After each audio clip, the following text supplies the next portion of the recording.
Thank you, Amy. Good morning, everyone. I think the mic is good, so you'll be able to hear me from anywhere. But if you want to come closer, we're going to do some groups and things like that later on in the day. So at some point, everybody will have to get a little bit closer together.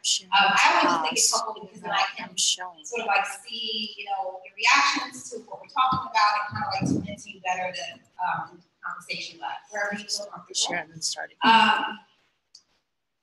We are going to cover a lot of topics.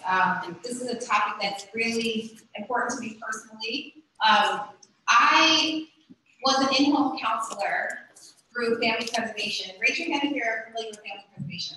Okay, so family preservation is an organization or a program that works with children who've been in child protective services, and they're attempting to make sure the families can stay reunified. And so I provided therapy as a psychologist in homes with, newly reunified families. And so that was, kind of my first window into working with foster and child protective services and the environment. And then later on, I became a foster parent, actually. I focused on teen moms, and so I had a good number of girls who lived with me with their babies. Some of them were pregnant, some whose babies had been just recently removed with them, but they were still considered teen moms, and in a whole family care, which is what they call foster parents that work with teen moms.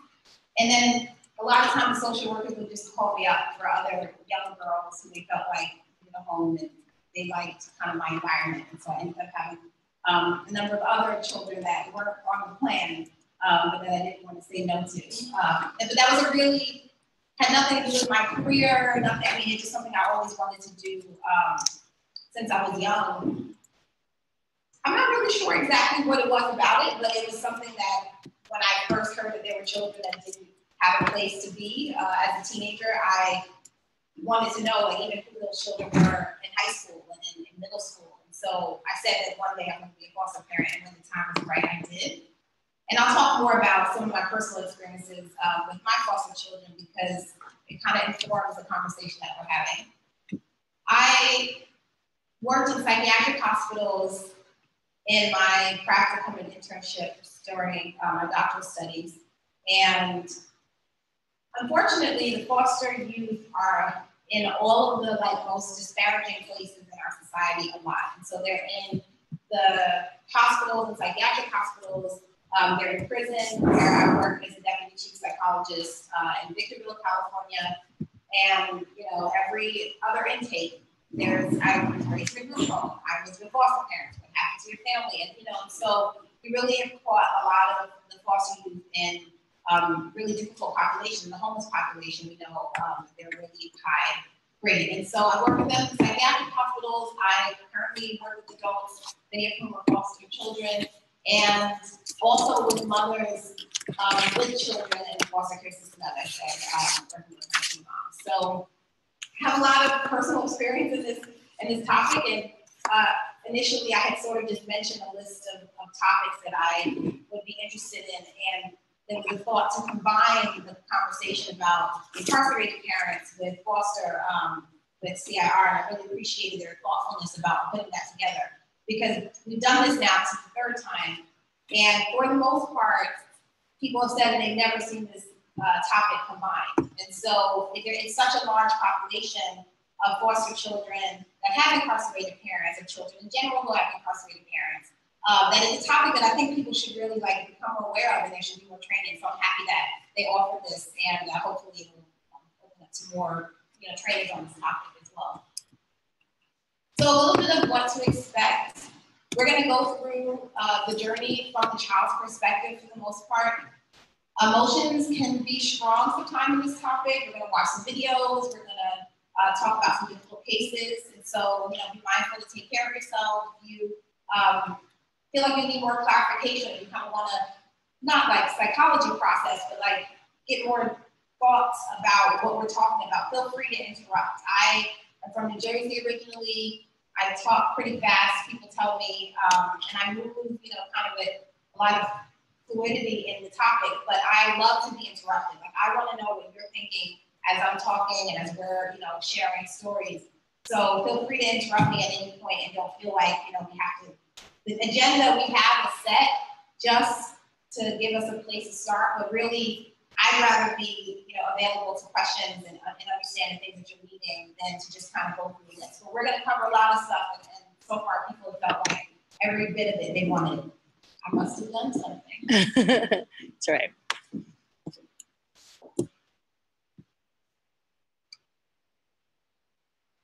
So I was going to have you all turn to your neighbor or to people next to you and just let us know, or let your neighbors know, like what organization you're from, what brought you here today, and then after you share that, I want to hear a bit about who we have in the room. Go ahead.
I was like, it's okay, I'm intimate. And she said, intimate sounds better than empty.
What counties that we have?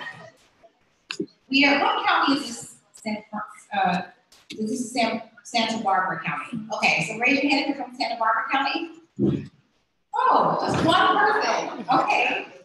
Well, that's good then. We came from other places too. Okay, so where else? Los Angeles County? Okay. Ventura County? Oh. Is Ventura close to here? Okay, a little bit closer than LA. Okay. Any other counties? Okay. What is it? Oh, Riverside. We're neighbors. I live in Rancho. Okay. So, okay, good. So Riverside County, Ventura, Los Angeles, Santa Barbara. All right, that's a good medley. So we'll see kind of the state of affairs of foster care based on the kind of conversation that we're going to have. So raise your hand if you work for Child Protective Services. Okay. Raise your hand if you're a therapist of some kind, psychologist, MFT, LCSW, and the like. Okay. And then legal people. There's always been a lawyer, public defender, something. No. Child advocacy. Yes. Okay. And then who else do we have? Foster parents. We have foster parents this time. Raise your hand if you're a foster parent. Yay!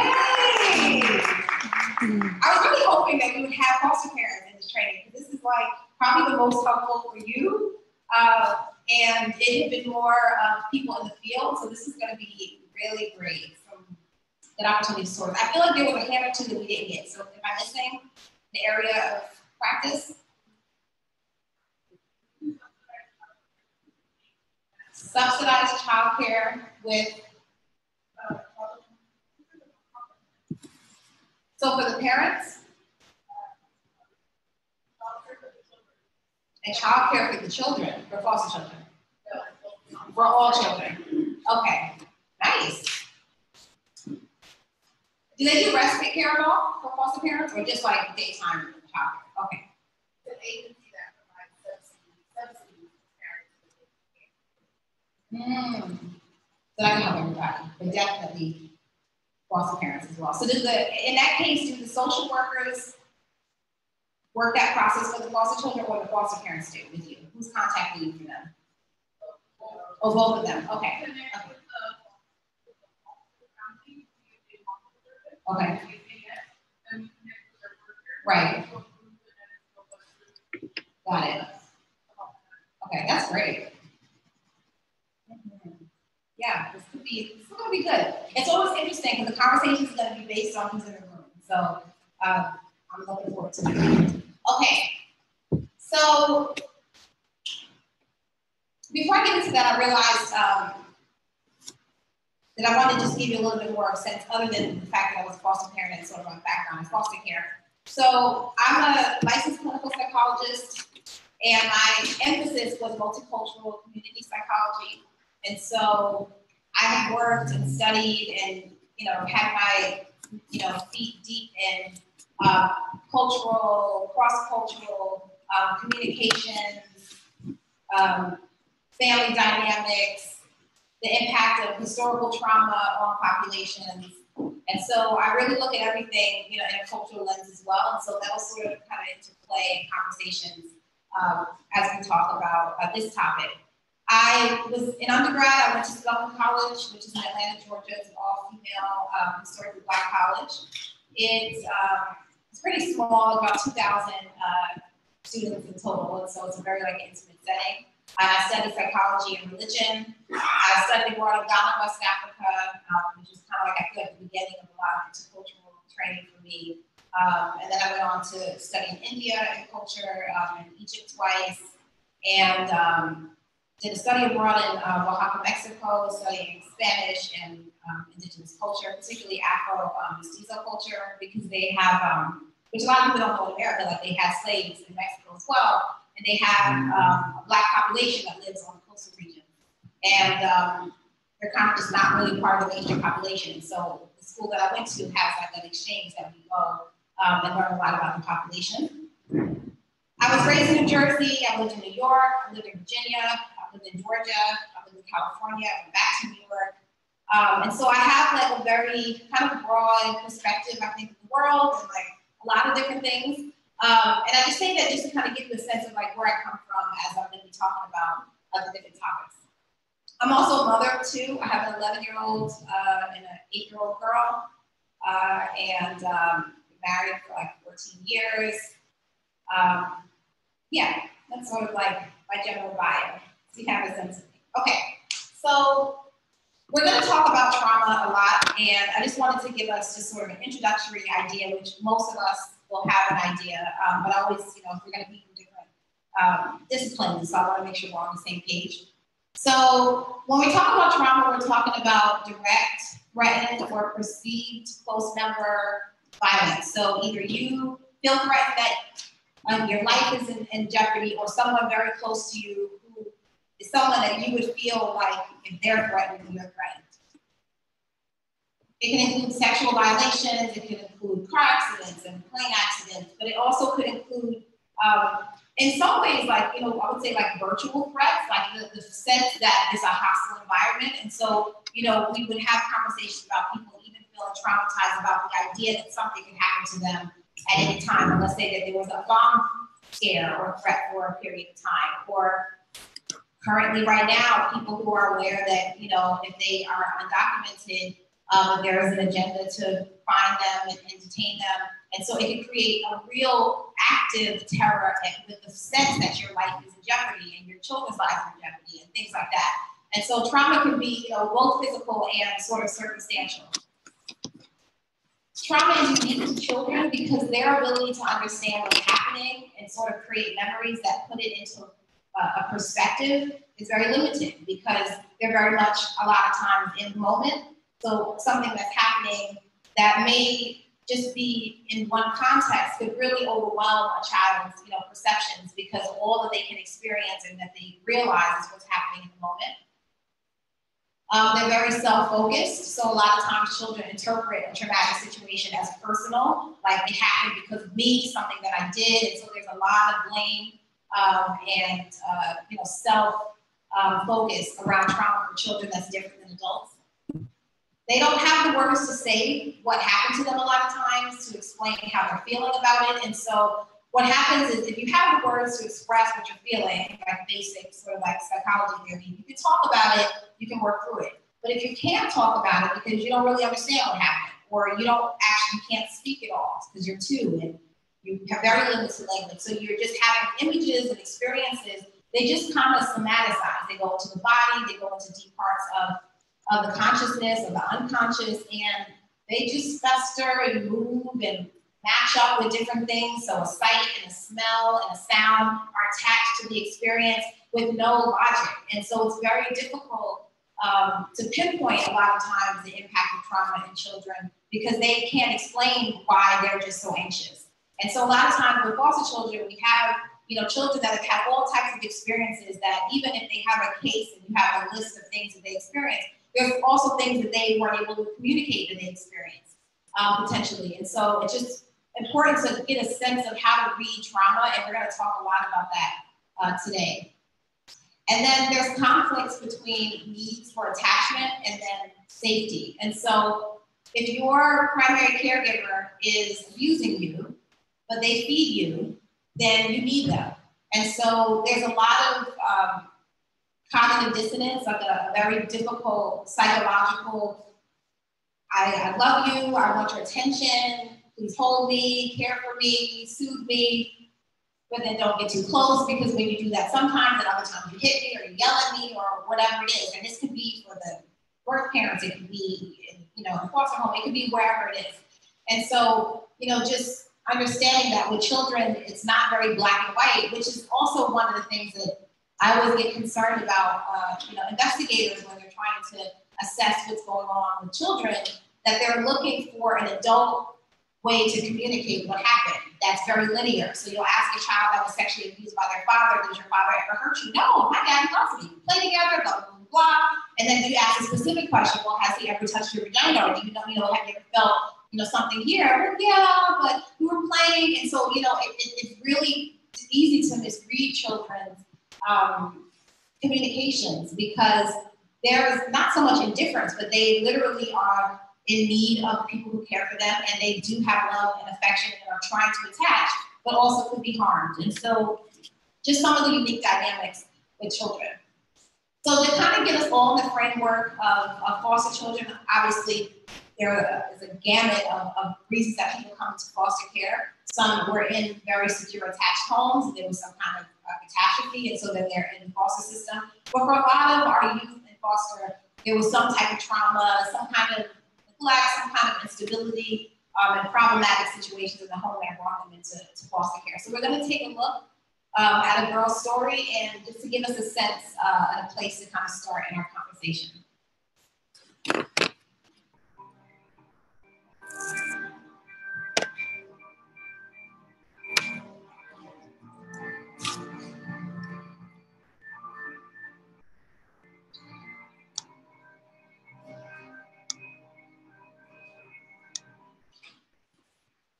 Okay. I watch that often and I cry every time. I'm like, one day I'm not gonna cry. Yeah, I'm gonna cry. Was there one more like one before? Or was that? I think there was another one. Yeah.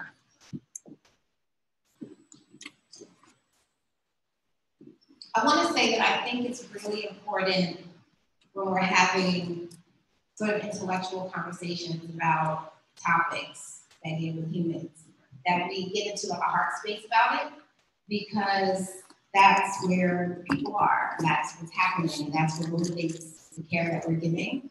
And a lot of times if we don't sort of touch down, remember, and like sort of allow ourselves to be a bit, not traumatized, but to really feel the trauma personally, it helps us stay motivated to do what we do with a lot more attention, a lot more care, but also keeps it to context the real experience of the people that we're serving, because it's so easy, even though you would think, okay, you are a foster parent, or you're a social worker for foster youth, or you are a teacher of children, or whatever it is, or you're a therapist, that you would stay like in an empathetic, real live space, but that doesn't always happen because there's a busyness and there's how many of them you have, and just really important to kind of capture that. And I think it's also, I don't shy away in presentations that I do from people feeling emotional. I don't want you to feel overwhelmed per se, but if this is just us watching it, imagine to be living that experience, right? So at least if we can kind of touch it to ourselves to feel it a little bit, then it gives us definitely more of a window into the people that we're working with. So I want you to tell me what you saw, what traumas that you saw, or what you saw her experience was, and also what her reactions are.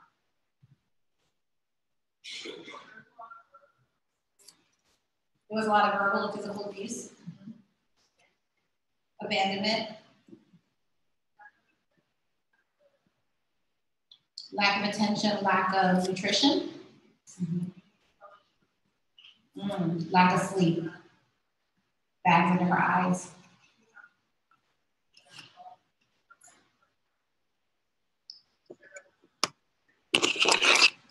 Providing for a sibling, having to be like an adult, definitely. What else did you see? Separation from brother, from mom, from dad. What else?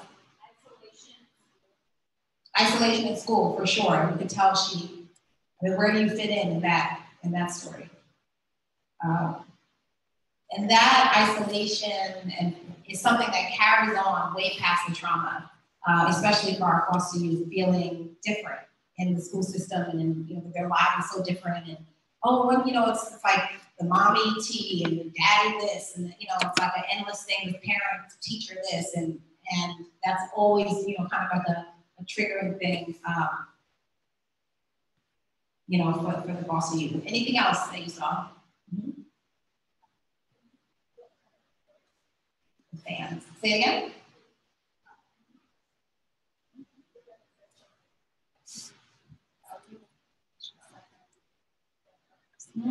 That's interesting.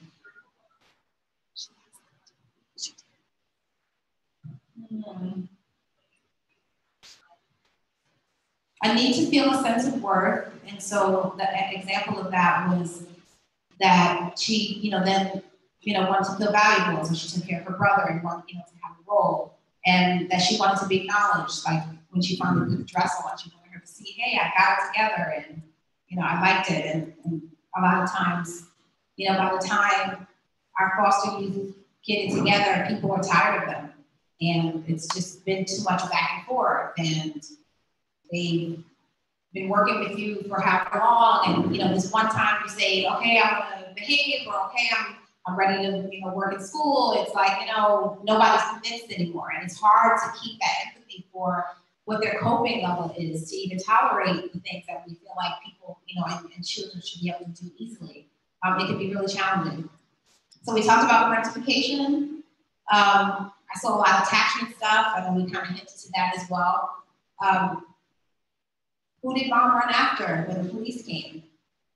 Yeah, she ran after dad. She did not run after the children. It's funny, this time I was thinking, where was the baby? I usually am just kind of tuned into the girl, but I'm thinking they're all out running around, and there's like the baby who could be crawling and eating anything. I mean, this is like sort of the state of infants and houses that are chaotic, is that, it's a blessing that they survive, just the risk of not really being watched and attended to. Neglect, we saw that for sure. You could tell that mom was clearly not taking care of baseline care. And, you know, fortunately, you know, I see a girl like this and I think, oh, I can work with you all day long. Because you have heart, you got it, like, you're ready to fight for yourself, you're fighting for your brother. Like, that's a lot of ego strength. You know, in psychology, we have this term, you know, called ego strength, like your ability to sort of tough out, you know, difficulty. And, you know, for you to know, like, you matter and how strong that is. And so for her, I could tell it can get beaten down. I mean, another, you know, 5 homes of this and, you know, a year or 2 of the separation, she could lose that easily. But right now, I can see that she has it. And that's hopeful. And I'm always looking at, when I'm looking at the triggers and the disparities, I'm also trying to tie, like, well, what is it though that's keeping her alive? Like, children these days, bless you, are killing themselves. They're cutting on themselves. They're doing a lot of harmful things. Why isn't she doing that? You know, so I'm also looking to see what are the strengths that she has, you know, in connection to it. Say again? The brother, for sure. You know, she has very secure attachment with her brother, and he probably has with her. And that is going to be a relationship, as fragile as it is, that would give her a basis for love and for connection. Because had she not had her brother, then she'd just be in that house by herself. And that would be a very different story. She wouldn't have, like you said, the purpose and the value and, you know, to see that he's hungry and then to feed him and he stops crying, to have mom not be able to soothe him, but no, oh, give him to me, I know how to do it. I mean, that's such a strength-based experience for a young person. And definitely something that even a lot of adults don't have. We saw child abuse, we saw, you know, physical abuse, obviously neglect and verbal abuse, domestic violence, the substance abuse, a change in environment. You know, she was moved around a lot, and that, you know, seemed to be something that felt unstable for her. She just packed that bag up again. The last session, so we've done, this is now 3. Number 2, we had 2 foster children, well, former foster youth who were like in their 20s, who were like working with an organization that foster youth are providing some kind of services with foster children. It was really unique to have them. But they were really emotional on that part because they talked about their trash bags, and that's like sort of a thing that they all talk about. You know, having this trash bag that follows you everywhere you go, and how many times they've had to move. Both of them had to move, I think, between like 15 and 20 times in their time in foster care. Separation from the sibling. We looked at a bit of some of her adaptive coping skills, which were good. Okay, so I want to talk about, yes, please. I did hear there's a part 2. I should pull that up and probably like from my own healing, like watch that. So I can see how she's doing. Yeah, give me some closure. I just like to make up stories about how people will do in my mind. Because a lot of times when you work in the field, you have no idea what happens to the cases that you have, you know, after you've done what you can. And so some of my like self-care is to just come up with a story of what I'd like to see and just pray that that's what's happening for them. But thank you for that. I'm going to look for that. So there are multiple types of trauma, and I think it's important because it impacts how people cope. And so type 1 trauma is like single incident trauma, and that's where we see a lot of resilience. 75% of the people recover. So let's say there's a young woman, she has a pretty normative lifestyle, pretty secure attachment, and then she goes to college and she's date raped her first year, one time. She's going to feel trauma in response to that. She'll probably have to go to therapy. She'll probably have trauma response and reactions for a couple months, maybe a year. Maybe there'll be some triggers around areas of the campus and people that she saw, and maybe she's never going to drink again. Or maybe, you know, there may be some specifics related to the trauma that will be altering. But overall, we tend to see in a case where there's a single trauma with a pretty much normative lifestyle up till then, or life experiences, that a person can recover 100% at some point, that they're not going to have long-term PTSD, that their psychological state is not going to be permanently altered. They're going to have a sensitivity, they're going to have a story to tell, but they're going to have a lot of resilience underneath their life to be able to cope with that trauma. And that's what healthy humans are made to do. We're not made to have perfect lives, but our systems are made to experience trauma and if it's not too often and too regular, we can get through pretty well. But with complex trauma, repeated trauma, it's very disruptive to the mind, to the body, to the spirit. And then 75% of those people have continuous symptoms ongoing. And so this is, let's say that same young woman was sexually abused as a child, or maybe her parents were in a domestic violence relationship, and so she saw a lot of violence growing up, and so she has a lot of trauma from that. And then now, maybe she had a car accident when she was 17 and just learning to drive, and then she goes to college and she's date raped.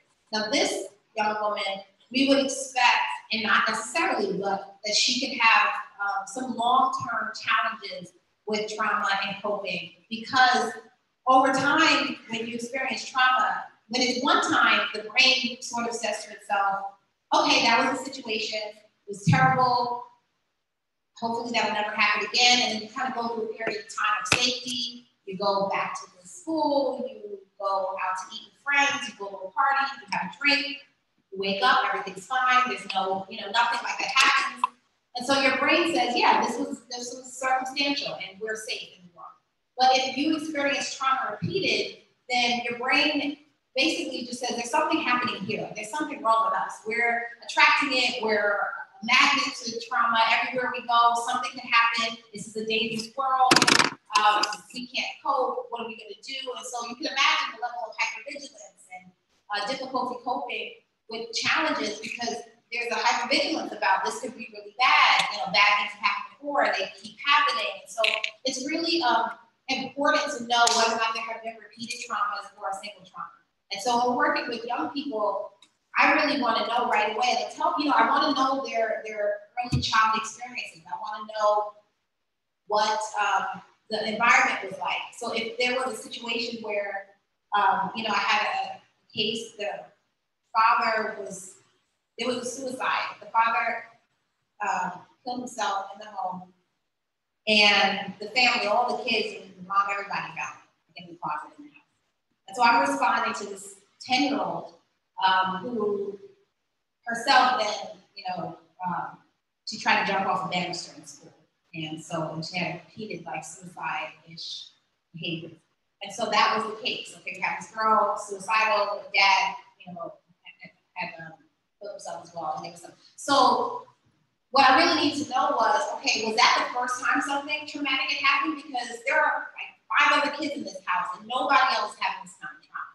So what happened with this girl? And so it just kind of got me on a path to want to know, and it's the way to sort of assess people, whether you're working with them individually or you're working with a case, to just kind of know that. That's also important then to pass on to foster parents. A lot of times I know there's issues with confidentiality and all that, but once you get a child in your home, all those things are going to come up in your household. So it's really important for social workers to be in communication with the foster parents at whatever level that you can, to say that there has been multiple things, so that you can know that the coping is going to be difficult. It may be harder to attach to the child. They may have a lot of inhibitions. They may be hypervigilant. They may be scared about things that it's helpful to kind of set yourself up to have patience for them in that process. And then there's also transgenerational, historical, intergenerational trauma, which I'll just touch on and we won't talk as much about. But this is basically collective trauma in a community. So for the African American community, slavery is easily identified as historical trauma, something that happened to mass amounts of the population over many years that would have individually traumatized hundreds of thousands, millions of people, that then impacts the way people parent, impacts the way people have relationships, impacts coping skills and resilience of the generation of trauma. And then that teaches sort of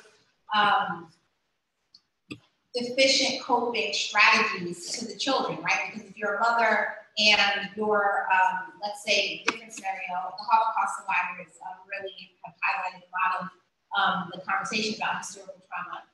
And, if you experience, your mother and you experience massive amount of trauma and danger and safety and high anxiety provoking experience with the mild wave of the Holocaust, and you survive it, you're going to parent in a certain way that's very unique than mothers who didn't have that experience. And so in that parenting, you're raising potentially a child that at least is having a super anxious mother. And then that has an impact on the way children, grow and develop and perceive how they should then parent, how they should cope with the environment. And so you can imagine just in that isolated story of how it can span when there's hundreds and thousands of people or millions of people that have this experience in one community, you can create a lot of sort of deficient coping and challenges, and even epigenetics, which is another topic to look up and research at some point if you're interested, but about some genetic altering that happens in generations that have mass trauma that passes down through the generation. So just sort of an idea to think of the impact of trauma on the young people, because many of our youth are youth of color, are youth from communities that might have had historical traumas, which can also impact as well. So abuse and neglect lead to removal, and so we're kind of looking at common experiences of foster youth related to trauma. Insecure attachments is something that we see a lot in foster youth. The separation, the child's perception of the separation as a life-threatening event. So I talked before about, how trauma is not just what you experience, but also what your brain tells you is life-threatening based on maybe if it's your child or if it's your parent. So one of the studies has shown that children perceive their parents being removed from them as a life-threatening event, and with all the associated anxieties that you would have because that person fed them, they took care of them, they protected them as best as they knew in the world. And so now you're removing this person that's their primary provider, and then what are you replacing it with? Like there's just this void of what's going to be, and then a foster parent that they don't know, or a temporary group home that they're uncomfortable in, or whatever it is. And so it takes some time for them to make a connection that there can be a safe place outside of that. But until that happens, that's the trauma.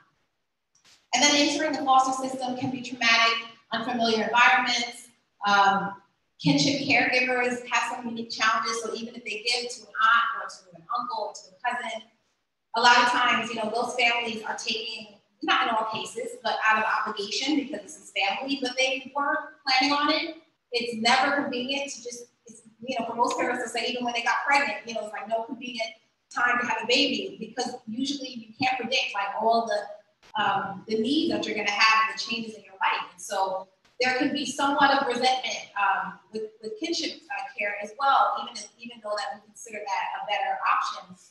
Just because now you have all this responsibility that you weren't planning for, and even though you have the financial help, emotionally it can be taxing. And so then to be that child in the home of cousins or family members that you've inconvenienced everyone, there can be some trauma around that. And then unstable placements, like we saw, people being moved around, not being able to be maintained in one space. And then I'm curious about some other examples. So what are other traumas that you see foster youth experiencing other than those? Well, with my care,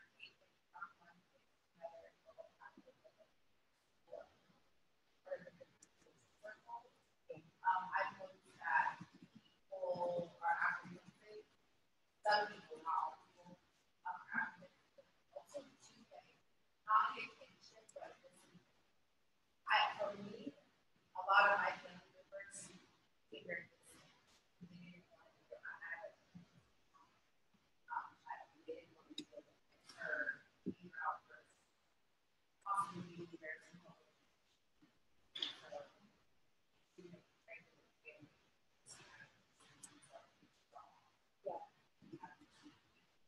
Definitely. Good. I'm going to take back the mic.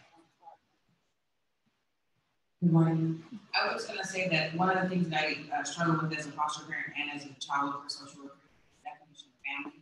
So many of the families that we work with in our cultures come from an extended family network, and child welfare is starting to embrace the concept of non-relative extended family members, but they don't get really we talk about it and we want to try to do business, but really it's a long process. So a foster parent, in my experience, still gets priority over extended family members in practice. Like I had a little boy who was being raised by his aunt. He spent one night at mom's. That was a night that she had domestic violence incident in her apartment. They were removed. He had been living with his aunt. It took almost a year to get her set up and approved. That was his mom. He understood who mom was and aunt was, but they moved him to a foster home in the middle of the night after the police arrested everybody. And the aunt, through her own, you know, tenacity, called me in the morning. I was like, where are you? What's going on? Oh, I got your number. They're like, and was able to get business and things like that. This is his mom. That's what he should have been doing. Great point, thank you. What other traumas that you see foster youth experiencing?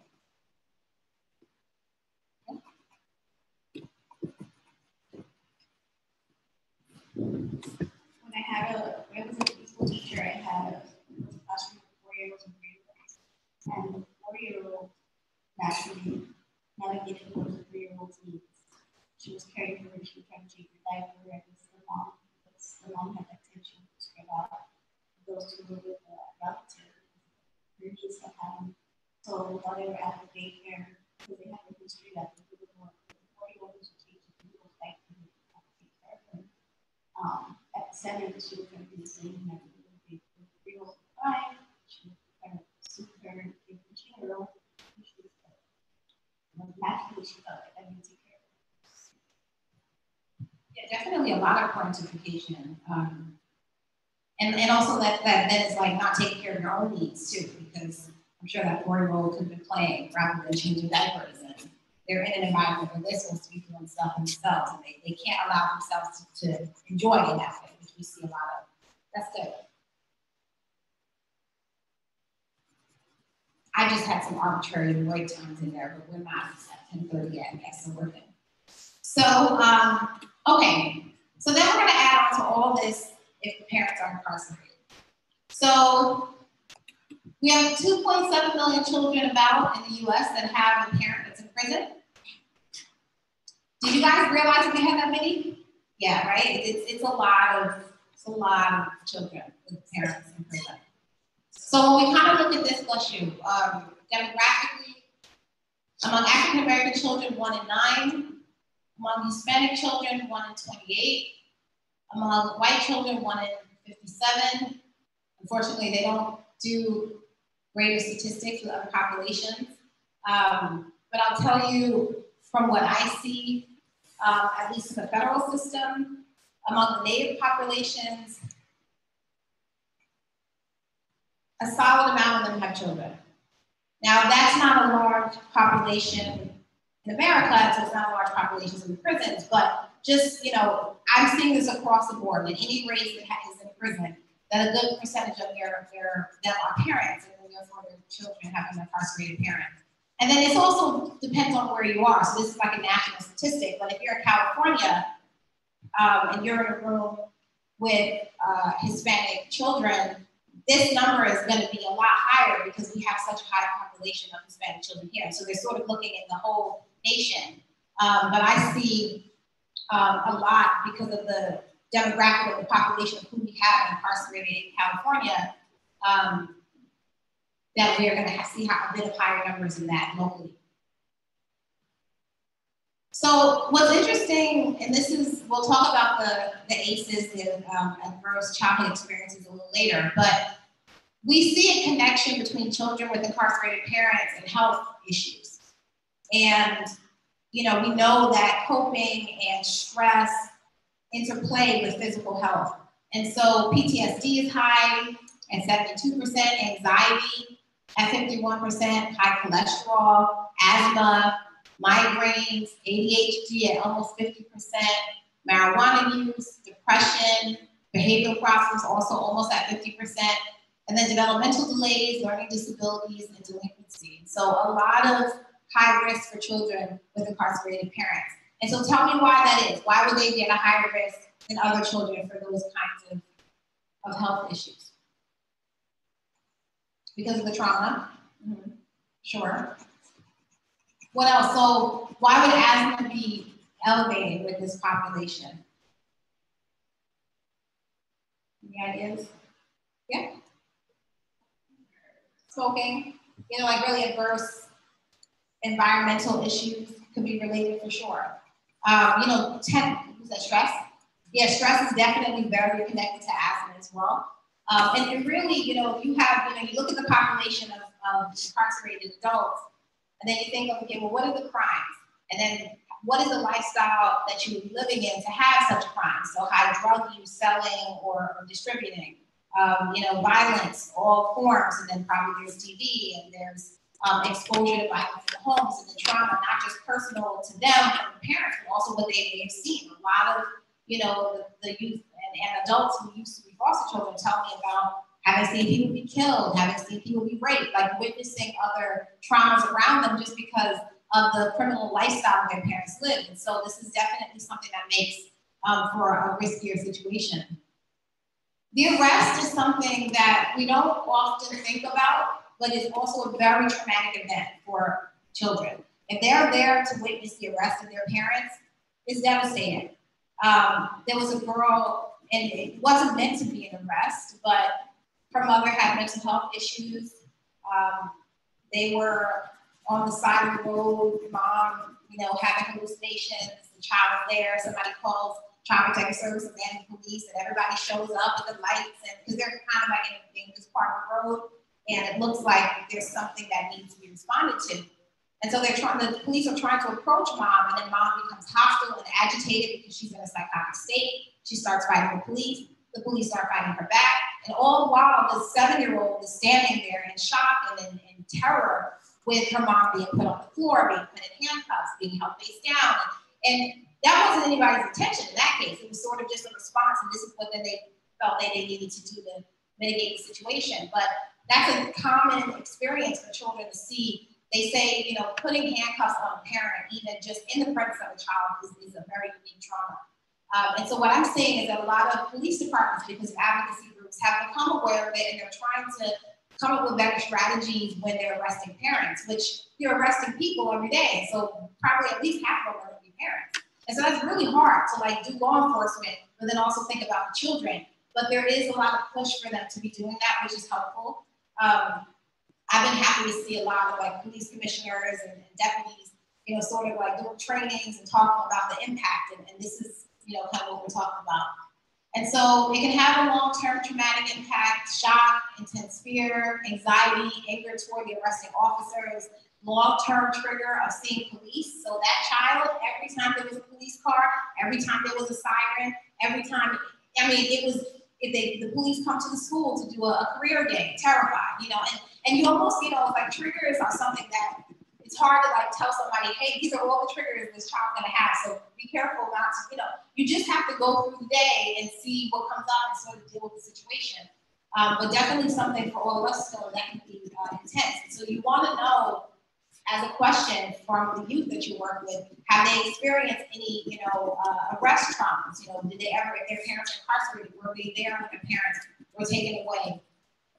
70% of the children who were present at the parents' arrest watched their children be handcuffed, so we know this is a really high amount. And then 30 were confronted with drawn weapons. So now you have the impact of that, which is, the fear of sudden death, the fear of your parent being killed in front of you. And that, every show you watch, cops and robbers, the potential for that to be a trigger ongoing can be a lot, depending on the age of the child. But they don't have the ability to bring that memory into something logical. Like, okay, well, my parent was arrested, they had to put him in handcuffs because that's the way they do it. So one of the things that I would do, as a therapist, as I'm, if I'm in sessions with the child, is go over it and then explain why the things happened the way they did.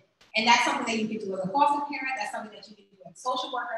When if you're aware of sort of the scenarios that experience, just to help them, even in the moment. It doesn't have to be a long therapeutic intervention. Just, hey, I heard that you were there when they arrested your dad. Tell me about what happened. And the kids, saying it and they're tearful, or maybe they say it like it's not a big deal, but it may be underneath or something. And so they say, well, they have to put, that's like a protocol. They have to put handcuffs on everybody. It doesn't mean that he did something bad. It mean maybe he did, but whatever is true and relevant, to explain it so that it's somewhat normalized, that children also accept a new story pretty easily. And so it's helpful in that sense, working with children, that you can reframe stories and then give them a new narrative that they can take with them, especially the younger that they are. All right, so the separation. I talked about the impact on the psychological system and the brain regarding witnessing violence. That is an ongoing deficit when there's been an abrupt separation with a parent. And unless it's been able to be mitigated. You know, if there's an abrupt separation, so for instance, like with people who are in the military, there's an abrupt separation, but there's planning around it. Because maybe, you know, they say, oh, he has to go tomorrow, let's say, or if there's something they're not telling the child in advance. But then there could be conversations about it. You might have an opportunity to Skype, or you have a story about what they're doing. And so the child just knowing that my parent is safe gives them a sense of calm about it.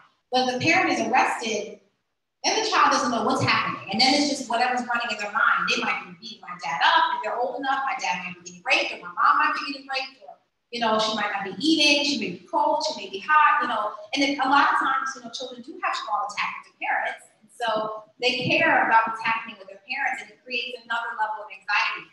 I appreciate This Is Us, the show, if any of you have watched it. They have in this current, I'm probably behind, so I'm not sure. I mean, on the episodes, but the last ones that I've been seeing, they have a foster daughter, and you know, they develop in that character a bit of conversation of how she feels about what's happening to her mom and her worry about her mother. Very much like the parentified, you know, children that we see. It's so high. It's like if it was a mother for a child.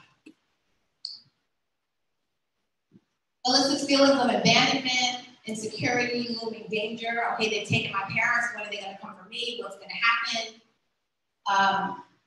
And then the unpredictability about where you're going to see your parent or your sibling. And that is something that you really can do little about a lot of times in foster care because it's circumstantial. Well, if mom gets it together and maybe they'll do this. And, you know, hopefully this foster parent can keep you, but if something changes, then maybe it's going to have to change.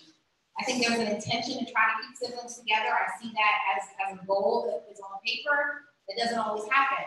I'm curious in your counties if you see children being placed together pretty consistently or if it's an issue. So Santa Barbara County, how are we doing with that?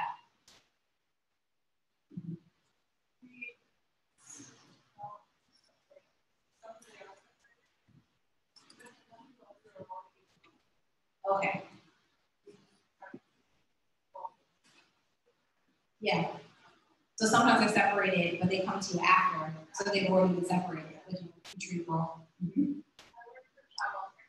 Okay. It is our goal to keep these children together. And even if it's not possible, maybe at the initial separation, right. They may have to go to the shelter home for that. So we understand. Yes. Important it is. Yeah, definitely. Good. And then, yeah. For LA County, we of course share the same goal, keeping siblings together. In my experience, I'll see a lot more of the younger ones stay together. And unfortunately, if there's a teenager, and you know, with a parentified law or triggers, or you know, don't talk to my brother or sister like that. But unfortunately, sometimes the psychiatric home response team has to come in, place a hold, and the resource parents like, you know what, I just can't take care of the little ones because the teenager is placing the younger ones at risk. That just came across my desk a couple of days ago. And unfortunately, that teenager had to be removed. You know, even though with one-on-one supports and they, you know, she had background in TBS, the resource parent's voice, yeah, with her own 2-year-old, and taking care of siblings that were 3-year-old, that they just couldn't. And what we're trying to also do is extended connection instead of the child just leaving the home and never coming back or returning. The resource parents open to counseling. Because now we have STRTP process where there's no longer group homes. And so we now are trying to support the resource parents saying, well, can you come along and stay in contact with the child, maybe attend therapy with the child, and then maybe perhaps that you come back in, and that resource parent that I engaged was open and willing to do that. You know, first, the teenager, the older one, has to work on triggers and safety and therapy or come back to the home with something. That's good. I hear a lot of effort there into working out. That's good. Yes. We're from Kern County. Most of them have set this many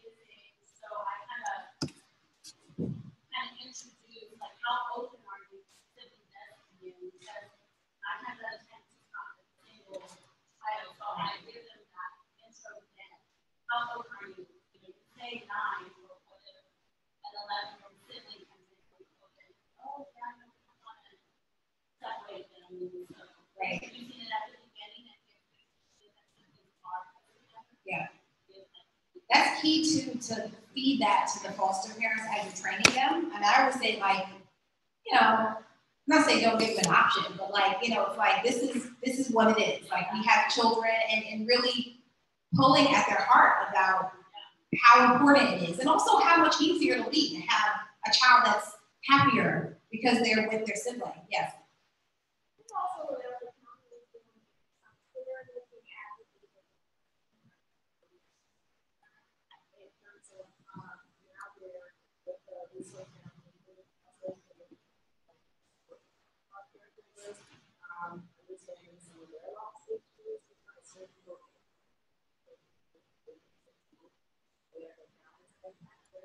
So providing opportunities to offer support, so now and then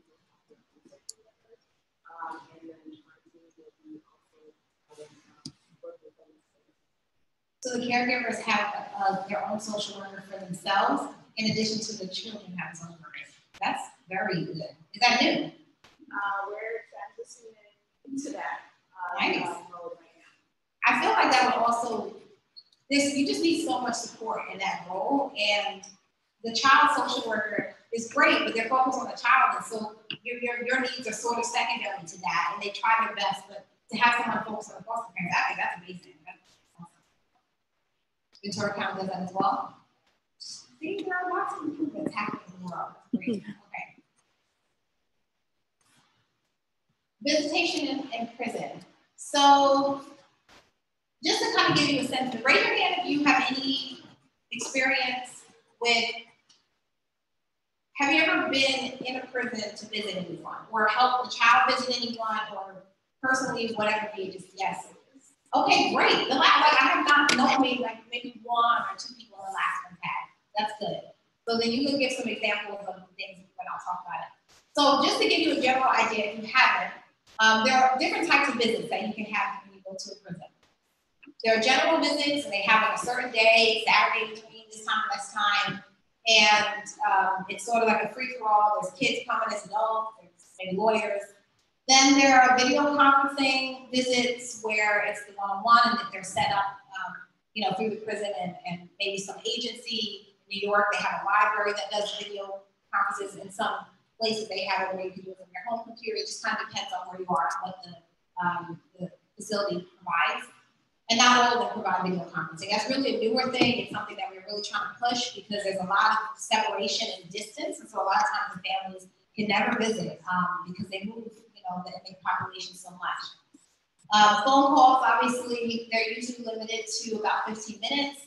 And then it cuts off like a hard 15 minutes and end. And so you've got 15 minutes, you know, a day to talk to everybody in your household. And so some people then, you know, do wife on Tuesday and the kids on Wednesday or whatever be it. And then sometimes everybody tries to get in. And of course, you can only, in most facilities, they can call. It's not like people can call them to their prison cell. And so, how do you know people are going to be home? If it's a cell phone, they can be out in the car and they're driving. It's not convenient to get to everyone, or nobody's home, and so that they, you know, miss time. Calls can be a sensitive issue because it's really hard to get quality time on the phone. Yes.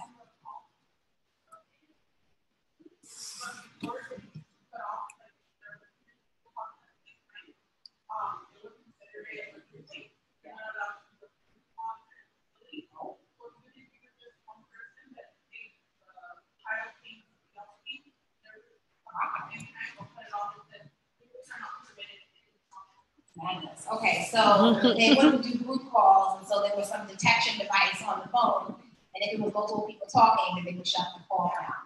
That's not amazing because that's probably the most efficient way to have conversations with families. Everybody can jump on when they can. You have something too? I would say the calls are so expensive. And they're so expensive. Yeah, let's talk about the cost. So, yeah, they're not free. You don't get them for free, so you have to pay for them. So you either pay for that with money that the family sends you, or you have a job in prison, and then you use the couple of cents that you make, you know, an hour to use phone calls. If you have people that live internationally, then it's like, it's just really you know, a high cost. And so then it's between that and like your extra snack money for commissary, you know, whatever else you can get. It's really difficult. It's very difficult. Mail, obviously, you know, you have options to do letter mailing. You have to have money for stamps to do that. If you're indigent, sometimes they'll give you money, but they're going to be playing that. And then in most facilities, the mail is read and opened and checked for drugs and whatever else could be sent through the mail, which often is where things come from. And so the delay of 3 weeks to get a letter is like really a pretty reasonable time in prison. And so you can imagine how you miss consultation when you're like 6 weeks to getting stuff. I had one of my kids make a picture for his dad at the university, and they drew a picture for their dad when he was incarcerated. He was incarcerated for a couple of years, and they waited and waited and waited because he was really good about sending stuff back. Well, they sent the letter back like 3 months later because it had crayon, because it could use contraband, it can use for other stuff, but the kids waited and kept checking the mail, and so that's an example of. And then it comes back. So dad never got it. Now we're starting over and we have this month of, yeah. So it seems like nothing but it's a big deal. No, it's a huge deal. And all these little details about the contraband. What's contraband? Okay, so crayons in that prison are contraband. Probably because you can melt the crayon stuff down and you can use it for ink, for tattoos, or I mean, there's always something.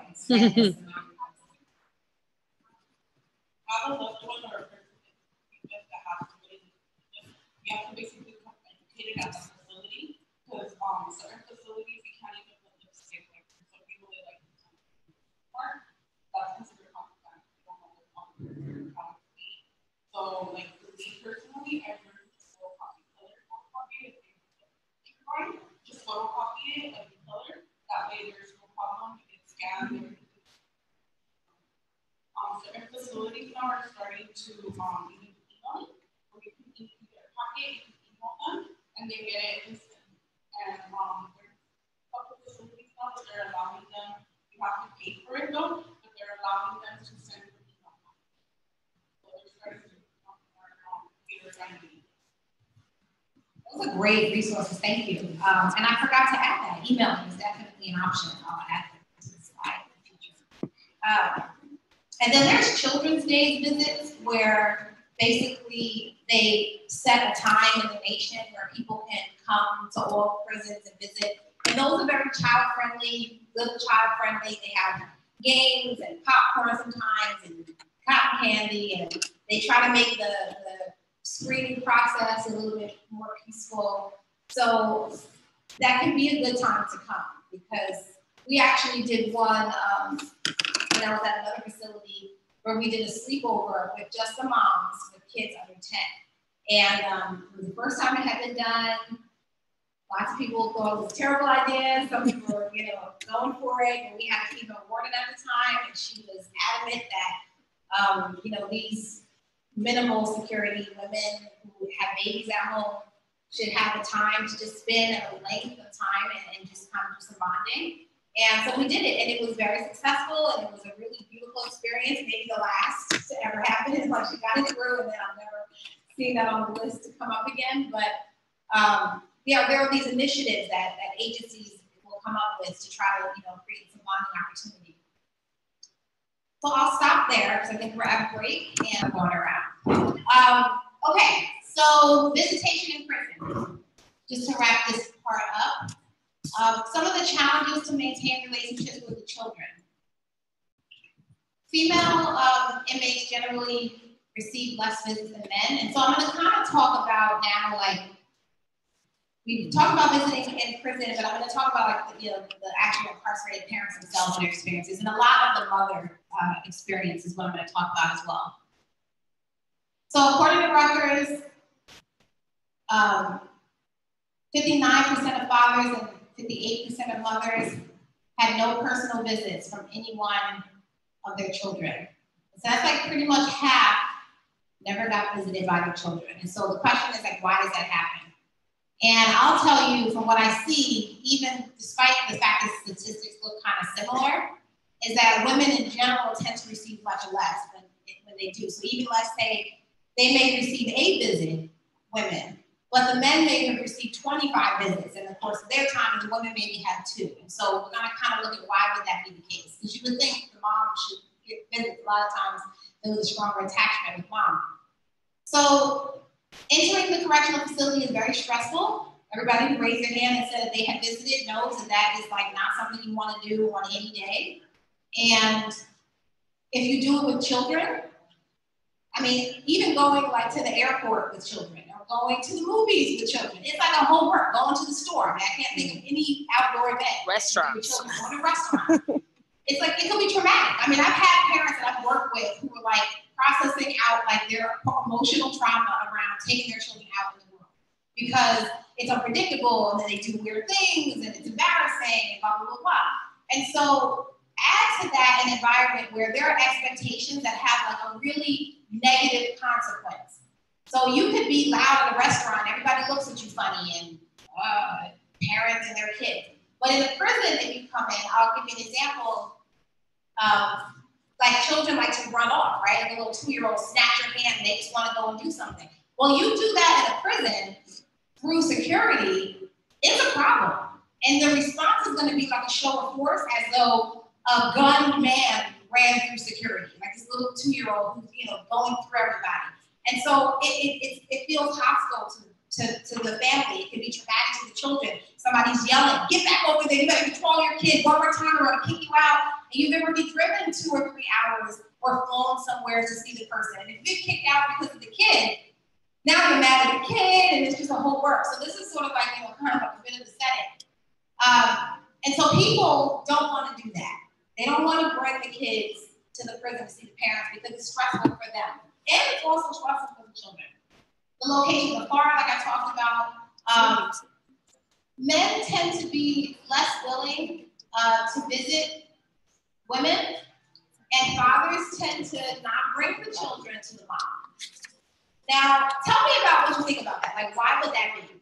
Oh, there's music. Yes, they're actually live band playing next door. I saw them setting up. I was like, oh, I love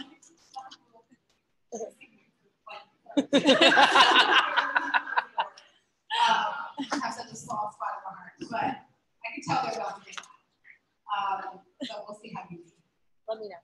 So, okay, so tell me a bit about why fathers you think don't bring the kids to visit the mom. To protect them? They don't have patience. Yeah, it would be nice if it was a protection. They don't have the patience. They don't want to deal with it. True. Sometimes fathers, if the mom is incarcerated, 9 times out of 10, he's got a record. A lot of times moms are caught up in the guy's case anyway or something related. So that may be difficult for him to visit as maybe a past convicted felon. Maybe his girlfriend's not really feeling that because there's a lot of, you know, the men tend to move on. Like the women are like, ride or die, I got your back, I'm gonna be here for you for the next 30 years. And like 2 weeks in, he's got a girlfriend, he's taking care of her kids, and mom is out of the picture. And so that's really what we see a lot is that mom is not, it's as important as she was for the family when she was there. Now that she's gone, it's like everybody's kind of moving on. Of course, the kids really suffer because they want attachment to mom. So different than dads, when moms go to prison, usually it's a nonviolent crime. Usually it would have had not much to do, not usually, but much less than the males. It would have, whatever her lifestyle wasn't impeding her mothering. So she could have really secure attachment, still really great bonding, had good parenting style, great family support system, and she was doing credit card fraud, or she was helping, you know, communicate with people for drug stuff, but not actively on the street. There was no exposure to the violence.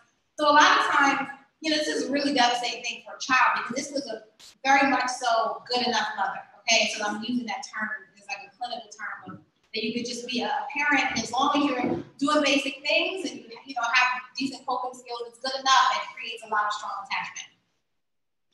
So I want us to, and we'll have to turn this up as loud as possible. I want you to see visitation in a prison from the child's perspective. This is a video that I would suggest, and I think I have sent it to CIR once before for them to send it out. But for you to actually have the link, you can also just find it yourself. But this is good to show children before they go into a prison. From seeing the images, you can get an idea of it. But Sesame Street created a series of videos for families and young people to, kind of normalize. Unfortunately, we have to do that, but so that other children can understand that some people's parents don't live with them and they're away, and that can be a bit stigmatizing for children. So it makes it easier for everyone to understand. Just like, they do ones on disability, and some people have, some people can see, and some people are blind, and some people, they have their parents in the military. They created all these videos. So a really good series. I, suggest that you go back and you can actually see it and hear it well. But just the idea that they emphasized there was how scary prison can be. The bars are loud. Everybody's in a security guard. There's, weapons around. There's these gates, and then you've got all these instructions. You've got to wait a long time, and you're tired, and you're trying to keep it together, but you're, rowdy. One of the other particulars about having infants and smaller children is that you can't bring anything into the facility. So you can't bring a diaper bag into the facility. You can bring a diaper and a couple wipes and a little Ziploc bag that they can see through that goes to security. You can bring a bottle that they have to go through as well. But imagine, the unpredictability about how long you're going to be there. You can bring toys, pacifiers, all these things that would be helpful. Luckily you can bring an iPad that can get you through, however many hours you need it, and you can't. And so, again, it's very difficult that way. So, a bit on stigmatization. So, even very young children are aware that there's something different about them when their parents are incarcerated, because there's something very clearly taboo about it. It's not the same as, oh, your dad's in the military, or your mother passed away, or something very about this. Oh, that's so sad.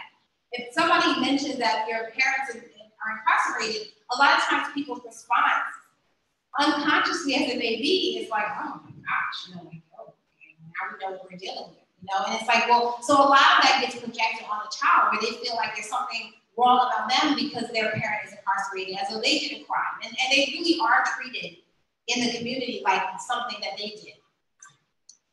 They understand they're being judged, then they start anticipating rejection from people, so they don't want to tell people that their parent is incarcerated. They don't want to share that they're sad about it, because then they have to say why they're sad, and then everybody's going to know, and they sort of out themselves, and they don't want to.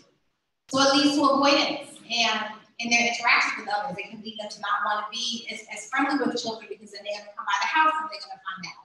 And just, you can imagine just ways that a child will try to figure out, how do I protect myself from being judged by people? Well, I just won't talk to anybody, and I will isolate myself. And then they don't get the care that they need when they have emotional challenges, because they don't want to talk about it, because then they're going to have to talk about it. Some of them have anxiety, withdrawal, anger, low self-esteem. And these, I want to say, are natural and protective responses to stigmatization. So we're not really making them wrong for having that response, because that's what you would do. If you feel like you're being judged, you want to minimize that opportunity to be judged. But then it's a deficient coping, because now you're not going to get help, and it's going to spiral on. So unfortunately, in addition to children who have parents that are put into prisons and jails, we have children that are born in prisons and jails. And so I just wanted to give you a bit of a sense of that. It's a smaller population, but it's a population you may end up being connected to in some way. So just so you can kind of know a little bit about that world. So at any given time, 6 to 10% of incarcerated women are pregnant. Internationally, the US is the highest number of incarcerated women, 240 in England, and in Wales compared to 6,000 in the US. And so we're really winning on that scale of having incarcerated pregnant women. Having incarcerated women is also, we're at the highest for that as well. And we're at the highest for incarcerated people in general. And so we do the best, quote unquote, in all those statistics. We're at the highest, so that's not good. We would love for those not to be the cases. And, but that's, our system in a lot of other countries, even ones where you would think women are treated with much less respect. For instance, a lot of the Islamic republics that, live under Sharia law, and they have really harsh punishments for whatever it is, they will not incarcerate a woman while she's pregnant. They will also incarcerate a woman while she's breastfeeding. She has to have fully weaned before they'll take her into incarceration, if that's the case. or to the death penalty if that's the case. And so imagine like as inhumane and gender disparities that some of the countries have, it's interesting that when it comes to incarceration, they're very thoughtful about the impact on the child. That a child should have bonding with their mother. That it's for the sake of the child that they do it, not for the sake of the mother. That children need to be breastfed because it makes them healthier. We want healthy children in the nation. You're gonna maybe execute the mom, or you're gonna put her in jail, but this child is gonna be a member of the community. And so it's such an interesting concept that we don't have in the States about the impact on the community as far as parents go and incarceration. So many women learn for the first time if they were pregnant when they come to the correctional facility. For women, when they come in, the first thing that happens after they're kind of stripped out and gone through security is a pregnancy test. Baseline, we have to know, are they pregnant or not? For one, well, why would you need to know if women are pregnant when they come in? What do you think? Prenatal care? That would be nice, but I feel like that's not the main reason why I do it. What is it? For their safety? What about their safety? To keep them isolated, maybe. Physically handle them. Liability for what? Exactly. You need to know if women are pregnant when they come to prison, because if they get pregnant after they came in, where did they get pregnant? Right? So it's a huge thing. The Prison Rape Elimination Act is major, and it's taken over all the correctional facilities, and it's basically an act that says that prison should have zero tolerance for rape or sexual interactions with the incarcerated population. And so it's highly penalized, and there's a lot of protections, and it's a great act that has come up to do a lot of protections for people incarcerated. But that's the surest way to know that something funny is going on in the institution is women are getting pregnant, and they weren't pregnant when they got there. So that's baseline. Now, international studies reveal that there are 5 risk factors identified in more than 50% of incarcerated pregnant women. Single marital status, non-white race, smoking, low educational attainment, and illicit drug use. So these tend to be high factors for high-risk population women in general. And so we're not surprised that we see that with the population of pregnant women, in prison. So incarcerated care while you're in labor and delivery, one of the biggest things that people have been talking about over the years is the shackling of women while they're in labor. That has been on a national level, like at a federal level, there have been laws put in place so that that should not happen, that a woman shouldn't be shackled while she's in labor, unless there's an extreme security situation that comes up. And those of us, so in the other side of my world, I'm a doula, I'm a labor and delivery support woman, and I do a lot of trainings on working with moms in this capacity. And in that birth world, we like to sort of like tell the story about what labor actually is and how impossible it would be for you to be planning your escape while you're in active labor, right? Like, so that's every 2 minutes you're having a contraction. There's no time. That's not a real thing that a woman in labor would be looking to do something other than give birth to this baby that's imminent. And so it's just one of those things that's been advocated against really actively, and it's been successful. A number of the states,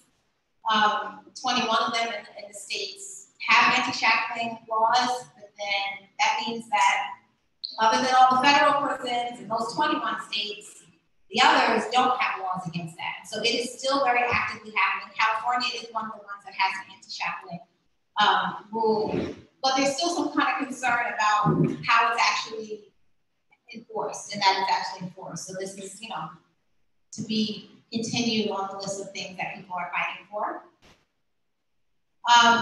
Return to prison.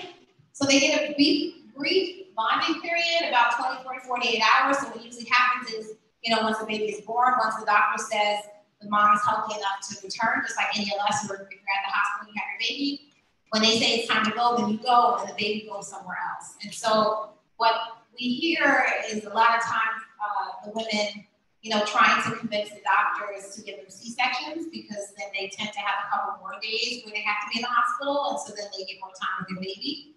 And so that's not amazing that would be like the option that you'd have to just get a couple more days. There's a lot of initiatives that are out there, organizations that are advocating for moms to have more bonding time for the sake of mom and for the sake of baby. The other thing is these moms, most of them are coming home to be parents again. And so if you don't have a proper bonding, then your parenting is not going to be as good when you come back. This is going to be a baby that you don't feel attached to, and there's no connection. And that is not going in the long run for the community and for the family. And so also, one of the things that they're advocating for. This is a time where foster parents and the Child Protective Services comes in. They do a lot of pre-planning. Unless the mom comes to the prison 9 months pregnant, you get time to kind of strategize what's going to happen. If a family isn't available to take the baby, if they are, they come and they do an exchange, and the family takes the baby at the point when mom is going back to the prison.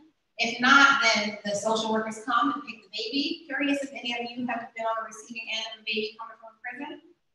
Okay. And then they find a home for the baby, and usually they get some time to prepare for that.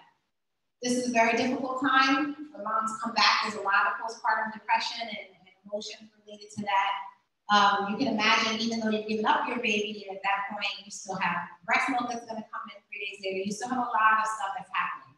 And so really difficult first experience. One of the things that I like to recommend, when possible, if you're ever involved in anything like this, is to encourage them to allow a picture with mom and baby at birth. This is something that a lot of the foster youth have said that they wish that they had pictures of themselves when they were an infant with their mom. Like, it makes them feel like they were just born in some warehouse or something. Like, it's just images of what it was like to be born in prison or born at the prison hospital. There's no way to correct that unless they have like sort of this image of, oh, I'm a mom in a hospital bed, just like everybody else. And mom is smiling at me and I'm there, and she really gave birth to me. She was holding me. I mean, the impact that has on the child's self-esteem, even though it's just a memory that they maybe don't even have, it is a very strong mitigator of a lot of self-esteem and trauma responses. The foster youth that we had at the last training, when I mentioned that, they talked about that is also a story that they tell themselves as well. Like, do you have, that they don't have pictures of themselves because they got moved so much and they don't have any evidence of their growing up. And imagine, some of us maybe don't, but a lot of us do. And it gives you a sense of who you are when you have a sense of, sort of being able to process the things that came up and going back to those memories.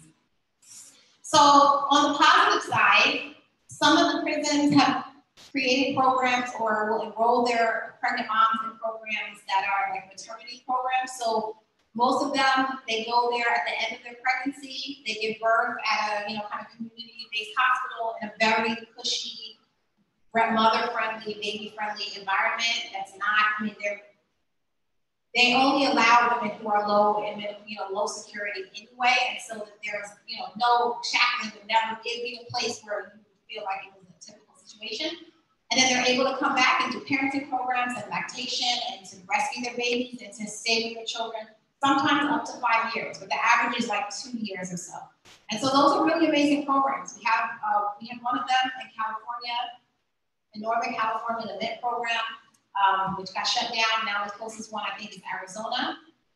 But it's always fortunate when the moms are able to get enrolled in one of these programs. So somehow you happen to ever be involved in that, encourage them to be looking for that resource early, because really moms have to advocate for themselves in that process to go there. A lot of times the social workers in the prisons are busy, it's a lot of work, and sometimes things can be missed time-wise.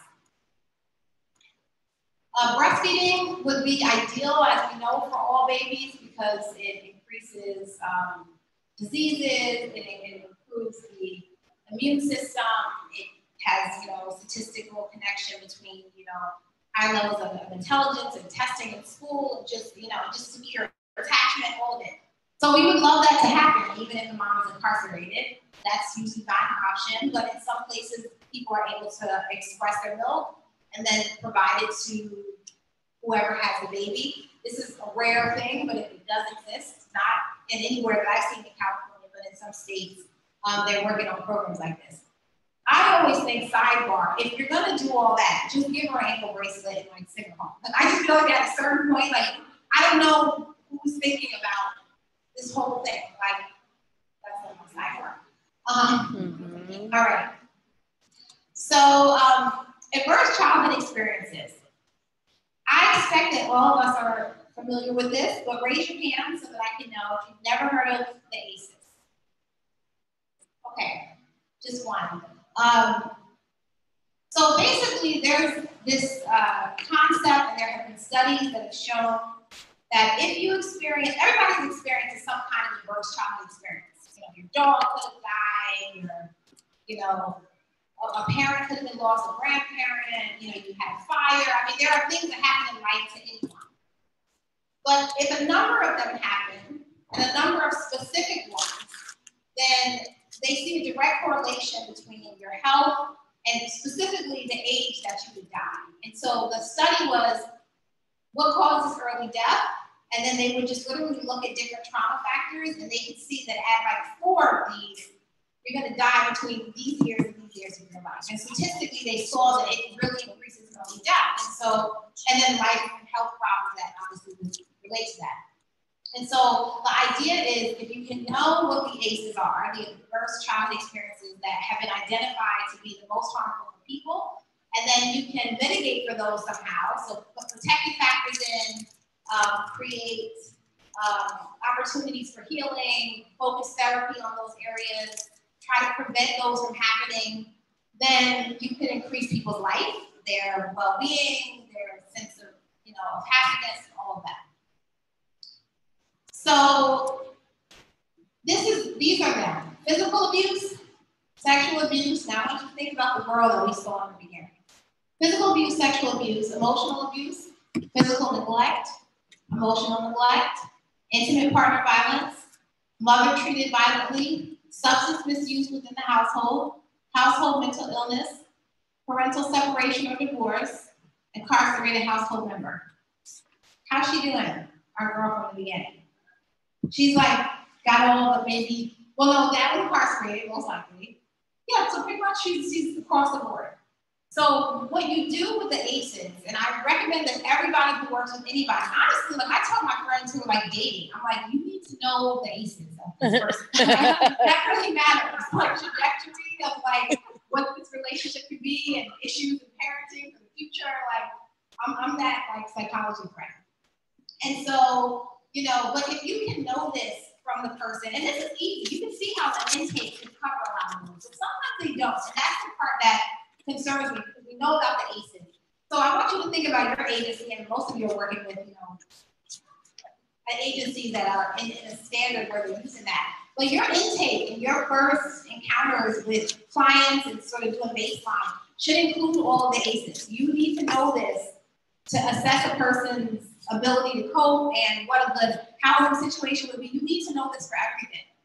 And ideally, it'd be great if the foster parents can know a little bit of this as well, even if you just say, these areas are checked off. You don't have to go through the story, but just so that they have a sense of like, this child is dealing with, bless you, a really strong amount of adverse childhood experiences. And then we're going to expect some challenges from this. But also, there's some resilience as well that comes with, which we'll talk about. Okay. So let's talk about secure attachment, because this is very much impacted. You know, the adverse childhood experiences, basically, a lot of them lead to, and there isn't going to be secure attachment. And so the other part, other than the ACEs that you want to assess, is whether or not the child has had any secure attachment. So when I sit with an inmate and I'm doing an intake, I want to know if there was anybody in their life that they felt connected to. Like pretty much right away, okay, so who raised you? Oh, I was in foster care for this time, oh, my grandmother, so-and-so. Okay, tell me about your grandmother. How long were you with your grandmother? How do you feel about your grandmother? My grandmother's the best thing that ever happened. My grandmother, and then you can hear them, their face lights up, you can feel the connection. Ah, great, we have some bonding. We had some secure attachment somewhere 0 to 7. That's a really important time for that attachment to happen. And I know that I'm gonna find a way to work with you, and we're gonna like be able to make a connection. But I don't get any of that. There was no grandmother, no uncle, the neighbors, everybody was bad, neglectful, or whatever. I can know that I need to really gear myself up to be in like a constant, unconditional regard, positive regard space in my mind, because this could potentially be really difficult with them trusting me, with them questioning everything that I'm doing, with them expecting me to be having negative judgments about them, because that's all they experience in their formative idea of what relationships are like. But if they had one good person, even if they were in foster care and then they were back and forth from the group home and they were been in prison since they were 16 and they're now 40, I can still get to them somehow in that connection. Like they have the capacity to connect. It may have been a long time ago. We may have to ginger up some of those emotions, but it has a huge impact. So, okay, what should happen with the child? You have a responsive, affectionate caregiver. The baby cries, oh, what do you need? Okay. And then the baby's like, oh, great, somebody saw me. I'm crying, but they know I'm hungry. It takes them a while to figure it out in the beginning, but they figure out the difference between my hunger cry and my wet diaper cry, and I have a gassy cry. Somebody's paying attention. I'm going to survive this thing called life. And then bit by bit, there's a feedback in the brain and in the body that says, this is a safe place to grow. So go ahead and thrive, make the connections. It's okay to look around and pay attention. It's safe out there, so they start looking around more. They start paying attention to the provider. They start listening to the voices around. They're interested in things. The sun, the birds, wow, what's going on? But what you'll see with children who don't have secure attachment, where there wasn't anybody paying attention, or the person that's paying attention is loud and they're aggressive and they're agitating, that the child naturally, as a protective factor, the brain, the body says, no, this is not a safe place to grow. This is dangerous. Just try your best to not pay attention to how drunk and crazy mom is, and everybody's high. Let's just look at the floor. And so you literally see like infants suppressed and non-attentive. They're not activated by the world unless they're just hypervigilant, but they're not interested because the brain literally says this is not a safe place to grow. And then you also see, which is why with neglected babies, they don't physically grow as well. They have a lot of sicknesses, they're not as tall, they don't meet the markers. And so, you know, it's not just emotional. We're also talking about the physical development and the brain development. You know, if your brain is looking for connection because it feels safe, it's paying attention to what's happening and say, okay, this is the sun, and it keeps going up, and then, oh, that sound happens this time, and it starts to pay attention, it starts to learn. It opens up connections in the brain. And then when it doesn't have a safe place, it says that, you know, paying attention is dangerous. And so it limits that. We're breaking at 12, right? Or I guess 12. So you have a responsive caregiver. This brings high oxytocin levels in the child and in the caregiver, actually.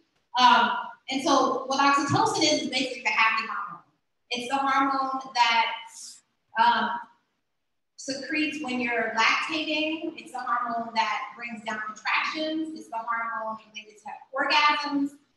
When you're happy, oxytocin is flowing in your system. And especially when you're like love happy, when there's like that kind of intimate connection.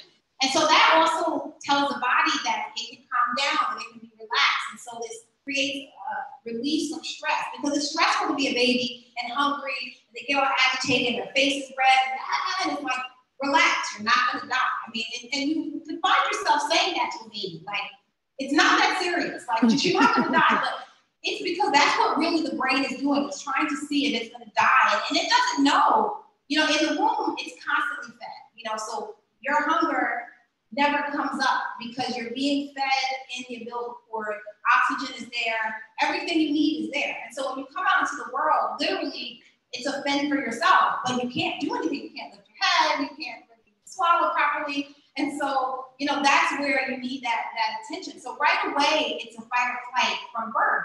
And it's soothing and peaceful if you have that care, but if you don't, it creates a level of anxiety that, unfortunately, if that's how you start out, even as an adult, there'll be like this underlying anxiety in the person that they can't even identify. So if I have patients that are really anxious, I ask about early childhood experiences. I'm asking, well, what was your mother doing when she was pregnant? Where were you living? What was going on? And people always think it's like so silly, like, oh, you're that one that wants to know about my birth story. And I'm like, no, but it matters because it really impacts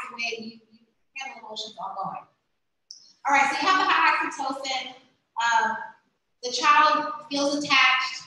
Their genes, you know, the ones that are supposed to turn on to grow and to do different things, turn on.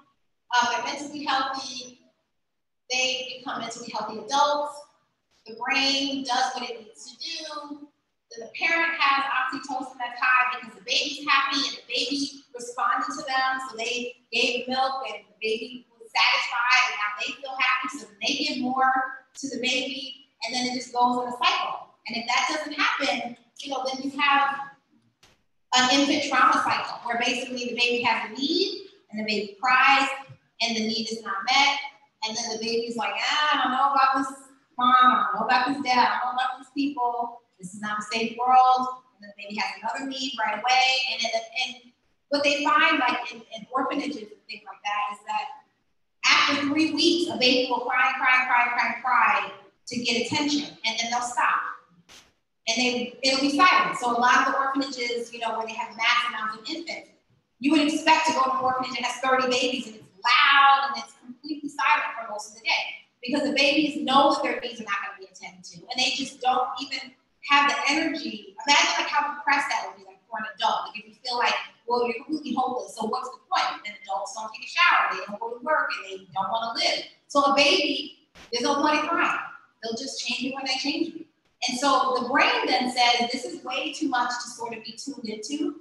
I'm wet, I'm uncomfortable, I have a rash, I'm hungry, it's painful. And so the brain starts to just shut down. And it just, to cope it with itself. To say, if I don't feel my body as much, if I don't connect as much, then it won't hurt as much, which then it helps. And so then to try to get that child or that baby to then be responsive, it takes a long time to get the system to even wake up to see that there's something different.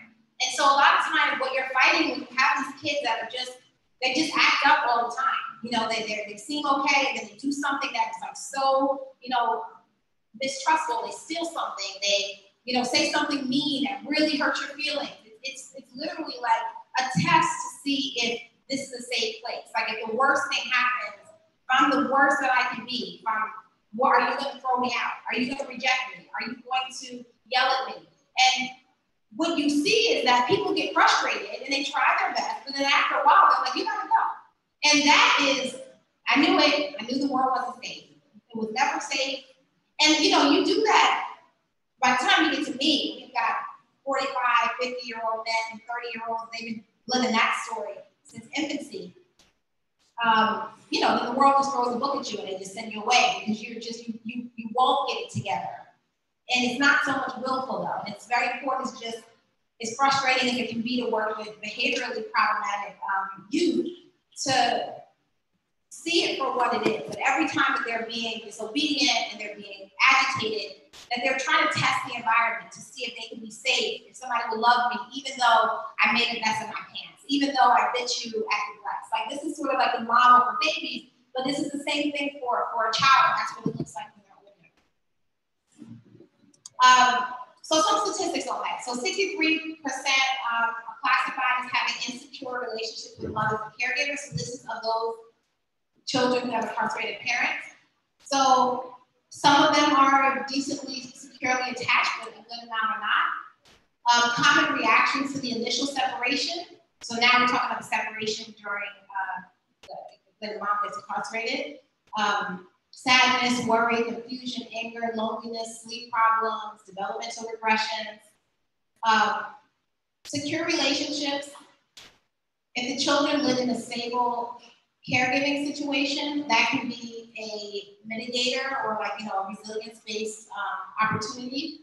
The children reacted to separation with sadness rather than anger. That's actually a sign that the children had attachment because they were sad that they lost mom or sad that they lost dad. But if they have anger, that tells you something different. So this is sort of like for your, you know, toolbox in your mind. If you see children that are really more angry than they are sad, that a lot of times can key you to some attachment issues rather than, you know, just the sadness. Sadness is like, you know, there's some hope there about, it's a higher level of emotion to some degree. And then children that are older tend to do better with separation from parents and the attachment issues because they have a lot more time to be attached and to feel secure. So they know that this is something different that's happening than what should happen. And then Results that are highlighted for need, support for children with incarcerated mothers in particular because they have higher risk than children with incarcerated fathers. Now, why do you think children with incarcerated mothers have a higher risk for all of the problems than children with incarcerated fathers? Because mom's the more primary caregiver. Does that matter? That relationship is usually more primary to most of them. If dad was active as a crime lord, he probably wasn't so active in the home anyway. If he was on the street selling or round robbing people or whatever it is, his primary focus wasn't child and family. So there may not have been as much attachment. That's not always the case, but it can typically be. And then promoting stable and continuous placement. I know that we know that that's the ideal, but like, just to put it into context that if you have a child that's had so much insecure attachment, that the repair for that could be this single, stable foster home where they see a whole new vision of what family is. They watch attachment with the foster parent and her own children. They see that as normal. And the children, the best thing about them is that they're malleable and they're adaptive. And over time, even with really adverse childhood experiences, they can see the light, so to speak, and conform into a more normal pattern. And if they're able to push out the time, like, the first year may be hard, the first 6 months may be hard, but if they're able to actually sustain that in a single place, then they can build those therapeutic relationships that are needed to do some healing. So again, for why we need support for foster parents, because it's hard to get through working with a child that has so much of an adverse situation. So some of the behavioral problems that we might see: difficult transitions, guardedness, distancing themselves, isolating themselves, a lack of trust. I see this a lot. Severe abandonment anxiety, anger issues, lashing out, blaming others, nightmares, even in the day, so like daymares, just freaking out, kind of trigger responses, abnormal anxiety, fear as a normal state of living. So like that's their baseline, that they're always sort of anxious and afraid. And when they're happy, that's like a moment. And the other time is like their baseline. And you really want to flip that, right? That should be the way, you know, we have moments where we're fearful, but that shouldn't be the baseline. Inability to show affection for others or even themselves. Inability to show appreciation for others. And of course, that comes from like a skepticism. Like, I don't know, man, you probably did it nicely that time, but it's probably not going to last for long. And the same thing, like, yeah, I got the grade this time, and I'm going to totally mess up this time, don't worry. Like that kind of experience. Physically hurting themselves or others, sabotaging behaviors. Do you see anything else that I didn't mention that causes you to do behavior problems or that you young people do with attachment issues? Kind of try to cover it as much as I could. Okay, so child self-perception issues. Children with incarcerated parents can have internalized negative social beliefs. And so we talked about that earlier, where they can feel like there's something wrong with them, like they're potentially criminal. People will say to them, don't be like your dad, don't be like your mom. Feeling shameful, being judged as defective. And this something, even if the parents come out of prison, it's like a stain on you that you can't release a lot of times. Lower self-esteem, lower sense of self-efficacy, that they can't accomplish anything. Or that they're going to have a harder time to do things well than other people. Higher rates of mental illness, of physical problems, the belief that negative stereotypes are personally true for them, and then engaging in behaviors that are consistent with the stereotypes. So, well, my dad was in prison, so if I steal from you, you're going to just think I was going to do that anyway, so I might as well steal. Like that kind of mentality. That's what I'm looking for right now. I have a 16-year-old that lives with me, and her parents are both incarcerated, and she has more of the gangster, gang-affiliated, want to be in the streets, want to be tough, like mentality, already. That's what she wants to be. How do you try to reframe that? So a lot of times I like to tell stories, because I have that with my young men. We have a group of we separate out as much as we can the youngest offenders. And so they're like teenagers, 18, 19. And a lot of times, their whole life is in culture, in street culture, that's their perspective, that's what they value. And so I like to give them stories about the way people grow up and how different their baseline is from other people's baseline. So just an example, yesterday, and I'm saying this because what you have to do is you have to help her perceive the world. You have to give her a new perspective, even if it's not one that she accepts, but just something that makes her question her worldview. Because then that opens up for, maybe this doesn't really work. Or maybe I don't want that to be my story. That is a story. It could keep where I go. And so, like yesterday, I was with a group of inmates, and I was. We had a couple that are born outside of the States, and most of them that are from the States. And I was sort of having a conversation about entitlement and how young people expect to have everything. And so I was giving them the example of you live, let's say, in Africa somewhere, and not in a village, and you just have the basic needs, and that's when you're happy. Then you don't expect to have a car when you turn 16. You don't expect to have a whole bunch of money in the bank. So then when you get to be 16, you're not mad about it. You just walk to the store, you do whatever you need to do. And if you wanted to have something, then you find a way to go and get it. Like, okay, well, I want a car, I gotta get this many jobs, and your expectations are lower for material things. And so that doesn't rule your mind about what you should have. But people who are born here, even if they were born in poverty, they think they should have a car when they're 16. They think they should have money in the bank. They think they should have women, jewels, and blah, blah, blah. And that's the way the culture is, so they expect that. And so when they don't have it, they're like, oh, I want that. I want that right now. And I'm gonna go and get it. And so when the guy down the street sees that eager 16-year-old who is looking at his shoes and he doesn't like how tacky he looks, says, okay, I can get you $500 tonight. You want $500? Like that, you want it, I got it for you. And it's easy. You stand right here in this corner, I'm gonna give you this, I'm gonna give you that, and bam, all this money in your hand. And now they have it, and it's great. I can have what I want. And so I was just sort of telling the story, and the guys who are from here were they were just it made them realize as the other inmates who aren't from the States, who didn't grow up like that, sort of some people don't actually, that's not a problem for them if they don't have a whole bunch of jewels. And that even exists, but not even on their radar. One of the guys was saying how he doesn't know anybody that's ever been in prison in his life. So he's been shunned by his family. They don't talk to him. Nobody's gonna write him. He's dead to the world. Whatever happens to him, nobody cares. And a couple of them were saying that. And then some of the other guys were like, man, I wish that was the case. I mean, almost everybody I know was in prison. And that's the fact that I hadn't been in prison yet, or juvie was oh, you're not a man. And so I grew up expecting somehow to go to prison. Even though nobody wants to go to prison, but it wasn't this wasn't hard. This wasn't the most devastating thing that ever happened to me. Other things were more devastating. And so I think just sort of telling stories about differences and putting her in an environment where she can see children that have a whole different lifestyle that are her age. So maybe a place maybe she's young, she's 16, maybe she's young, well, not too young for a college tour, or and I know there's an organization that takes young girls. I want to say that it's free because they fundraise for it. But just letting her see that there are 16-year-olds who are around the country and all they're doing is thinking about going to school and which school, and that's their big thing.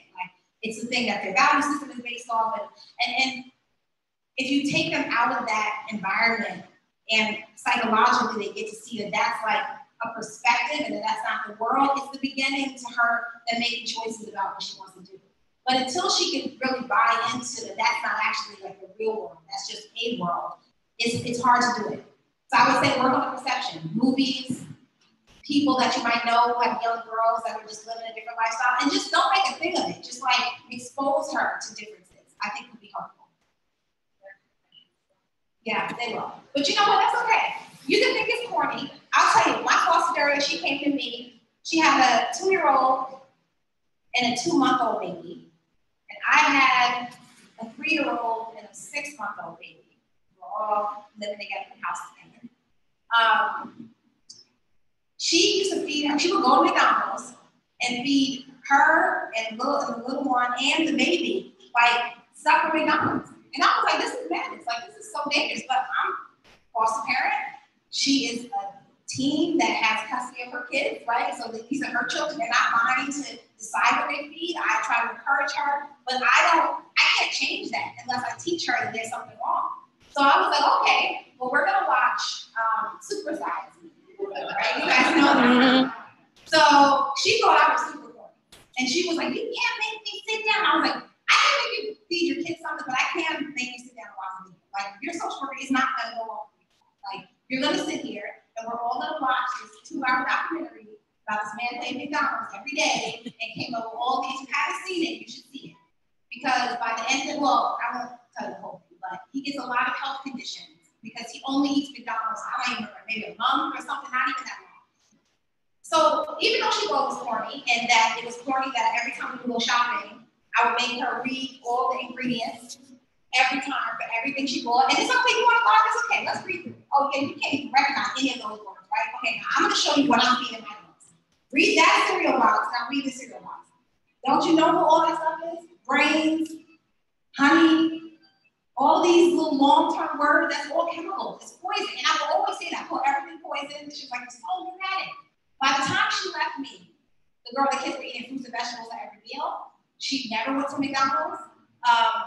She upgraded herself to the things that she felt that was appropriate. And yeah, I mean, she was super annoyed by it, but it got in there. So she can think you're corny and you still, okay, that's okay, you can think I'm corny, we're going. And you just take them along. It gets in there, and underneath that, it's like your dedication to show her a new way, even though she may not be able to realize it at this point, that's love that she is gonna learn. Like, that's what people do when they love you. They harass you about doing good stuff. Like, they, kind of don't give up on it, even if you're ignoring them, even though you say they're stupid, even though you don't want to do it, and it'll teach some of that lesson of like what it is to have real support. I think, yeah, just keep doing it. Okay.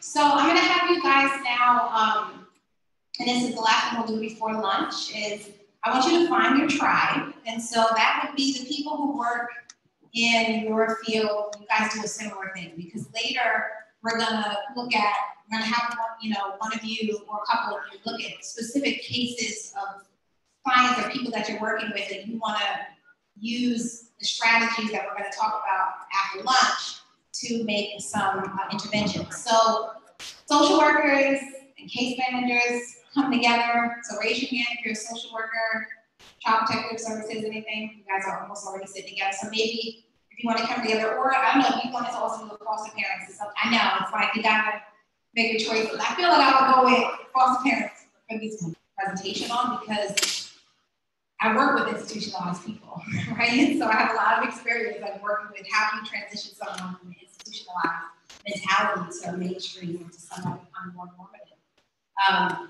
It actually has me thinking, so sort of sidebar, in the prison system, at least in the federal, they do have like sort of a handbook for transitioning back to the community that has a lot of very interesting like key concepts that you wouldn't think of, like just open a job, do your resume, like privacy. So, and it's funny because I actually teach this class and these are like guys who've been, been holding down. They've been down for 30 years, they've been down for 25 years, and they got in when they were 20. So they don't have a life outside of prison. There's no concept. So one of the things that, some of the items that are on there, as I'm sort of calling from memory, is personal space. And I thought that was like such like when we got the pamphlet that came down for us to teach, I was like, man, that's such an interesting thought. But what they did was they developed it with, formerly incarcerated people to say, what was the hardest thing for you to adjust? Like, what was difficult about going into your family home after having been institutionalized for so long? Is that they couldn't control their personal space.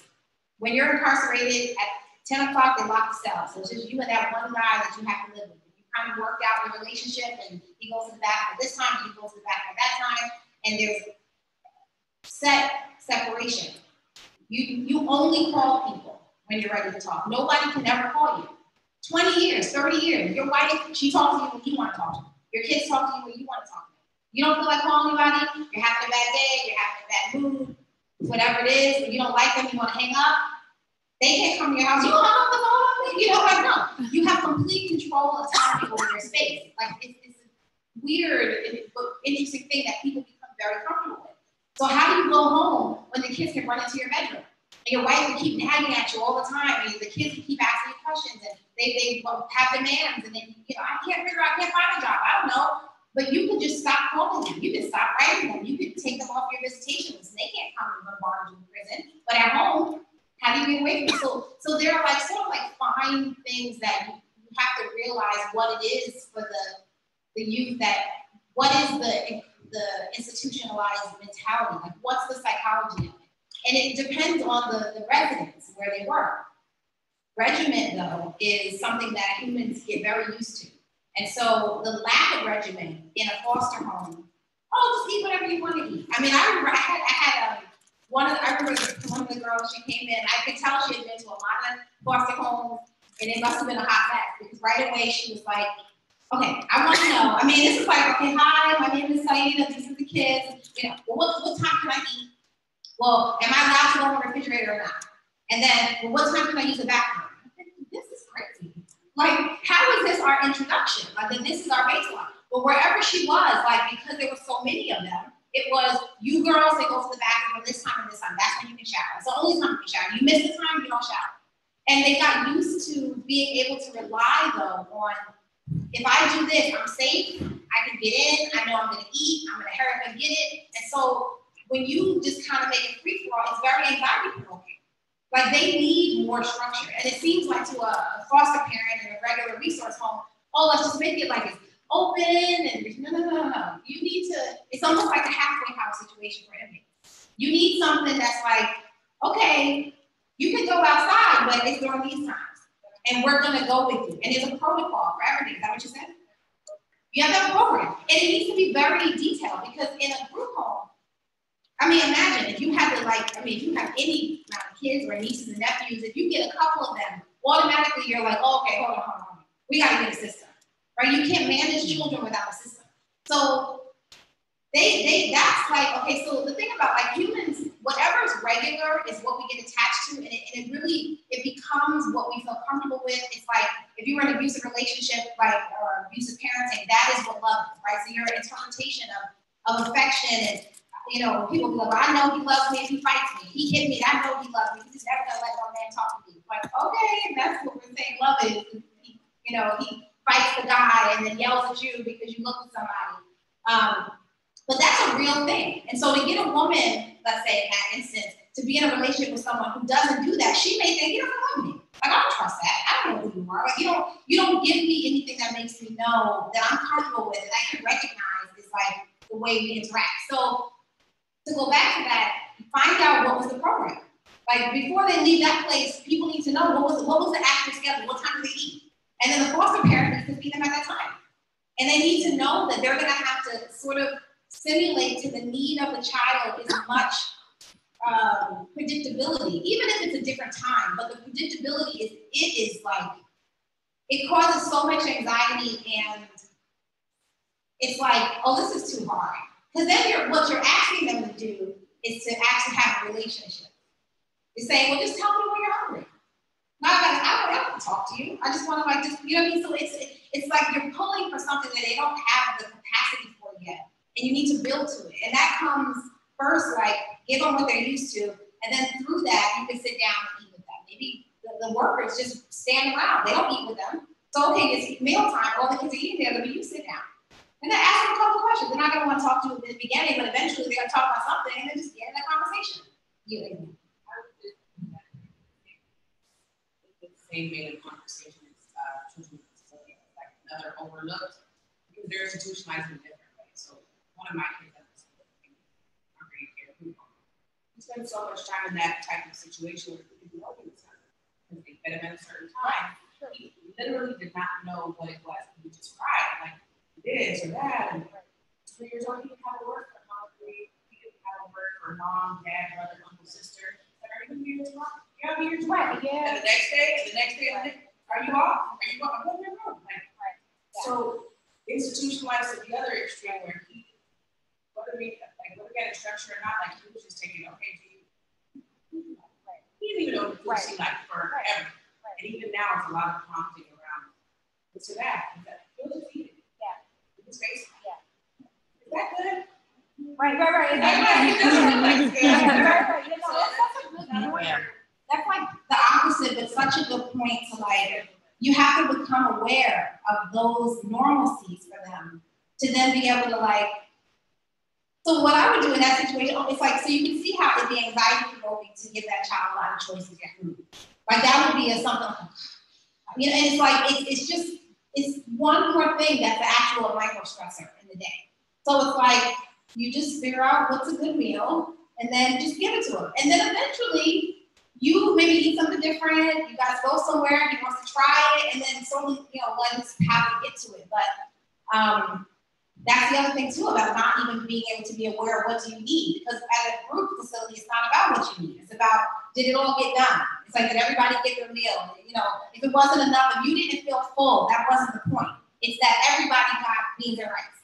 And if it has to be equal or somehow by the time it gets to the end, and so then you'll have the kids that somehow were smaller or like more vulnerable somehow in that environment who are like always trying to get a whole bunch or are used to not having a lot. And so then you may hurt their feelings, you may do something that they feel deprived, but they're so used to that they'll just not say anything. So it requires a whole lot of like awareness.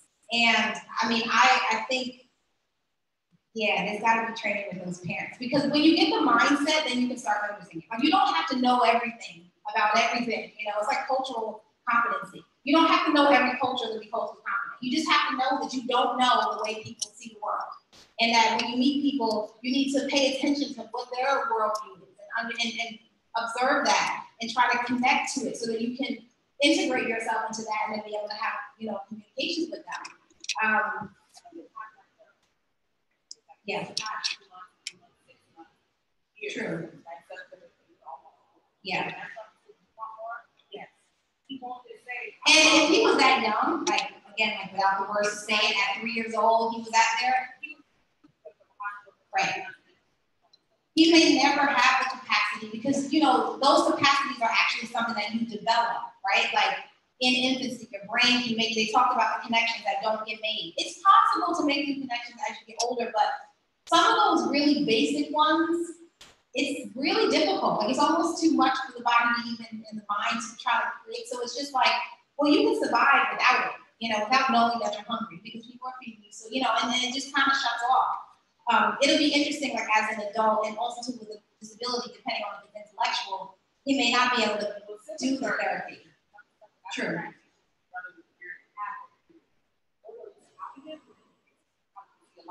Yeah. Right. Yeah. Yeah, letting kids teach each other is also super helpful. This is just in response to her talking about the transition from actual. I've learned that for me, what's been a good tool is to make my program inclusive. So don't just have something that's structured for once they get in, but actually sit down with them, go grocery shopping, find out like what their favorites are, activities are, even the things that they don't like to do, like reading, that's like how it's in way.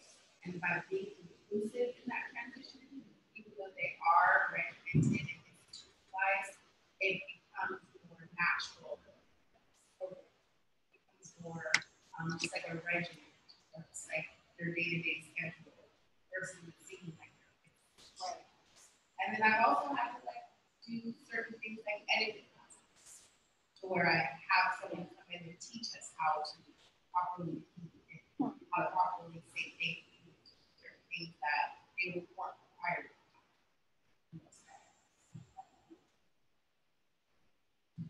Thank you for the sharing. And for sure, you know, they know the program. So if you just have, if it's one thing you did, I think it's a good point. Having the resource parent or foster parents, have them tell you what is your routine, and then kind of let it build from there. I think, you know, the biggest thing with foster parents, I think that's hard is that everybody, this is people, we come with a perspective and an expectation about what we hope things are going to be. Or I want to be a foster parent, and that has an operational definition for And it means nothing to do with the kids you're going to get and the scenario you're going to be a part of. I mean, I desperately wanted to be a foster mom for teen moms because I thought, oh, you know, I could help them with mothering and do mentoring, and you know, we just have this nice bond with mothers, and you know, whatever life has been really difficult, and I can create this really like peaceful environment where we can just like just help each other and just do stuff together, and she feel like, yeah, none of that. None of my girls wanted to be a part of my family. They were, you know, by happenstance, but that was not, they just wanted to get through the foster care system without getting their kids taken away. And they wanted to know that I wasn't going to try to take their kids, I wasn't going to expose their kids to stuff like some men or something that was going to be dangerous to them because they had experienced that. And then they'd be left alone to mother their own kids by themselves. That's what they wanted. That was their version of, you're a good foster mom if you don't touch my kids, and you just give my money when it's time to get my money, and you know, just leave me alone. Like that was like baseline. And then eventually, because I was such an active mom, and I was always going places and inviting, and they wouldn't go, and then they'd see the stories and they'd see the pictures.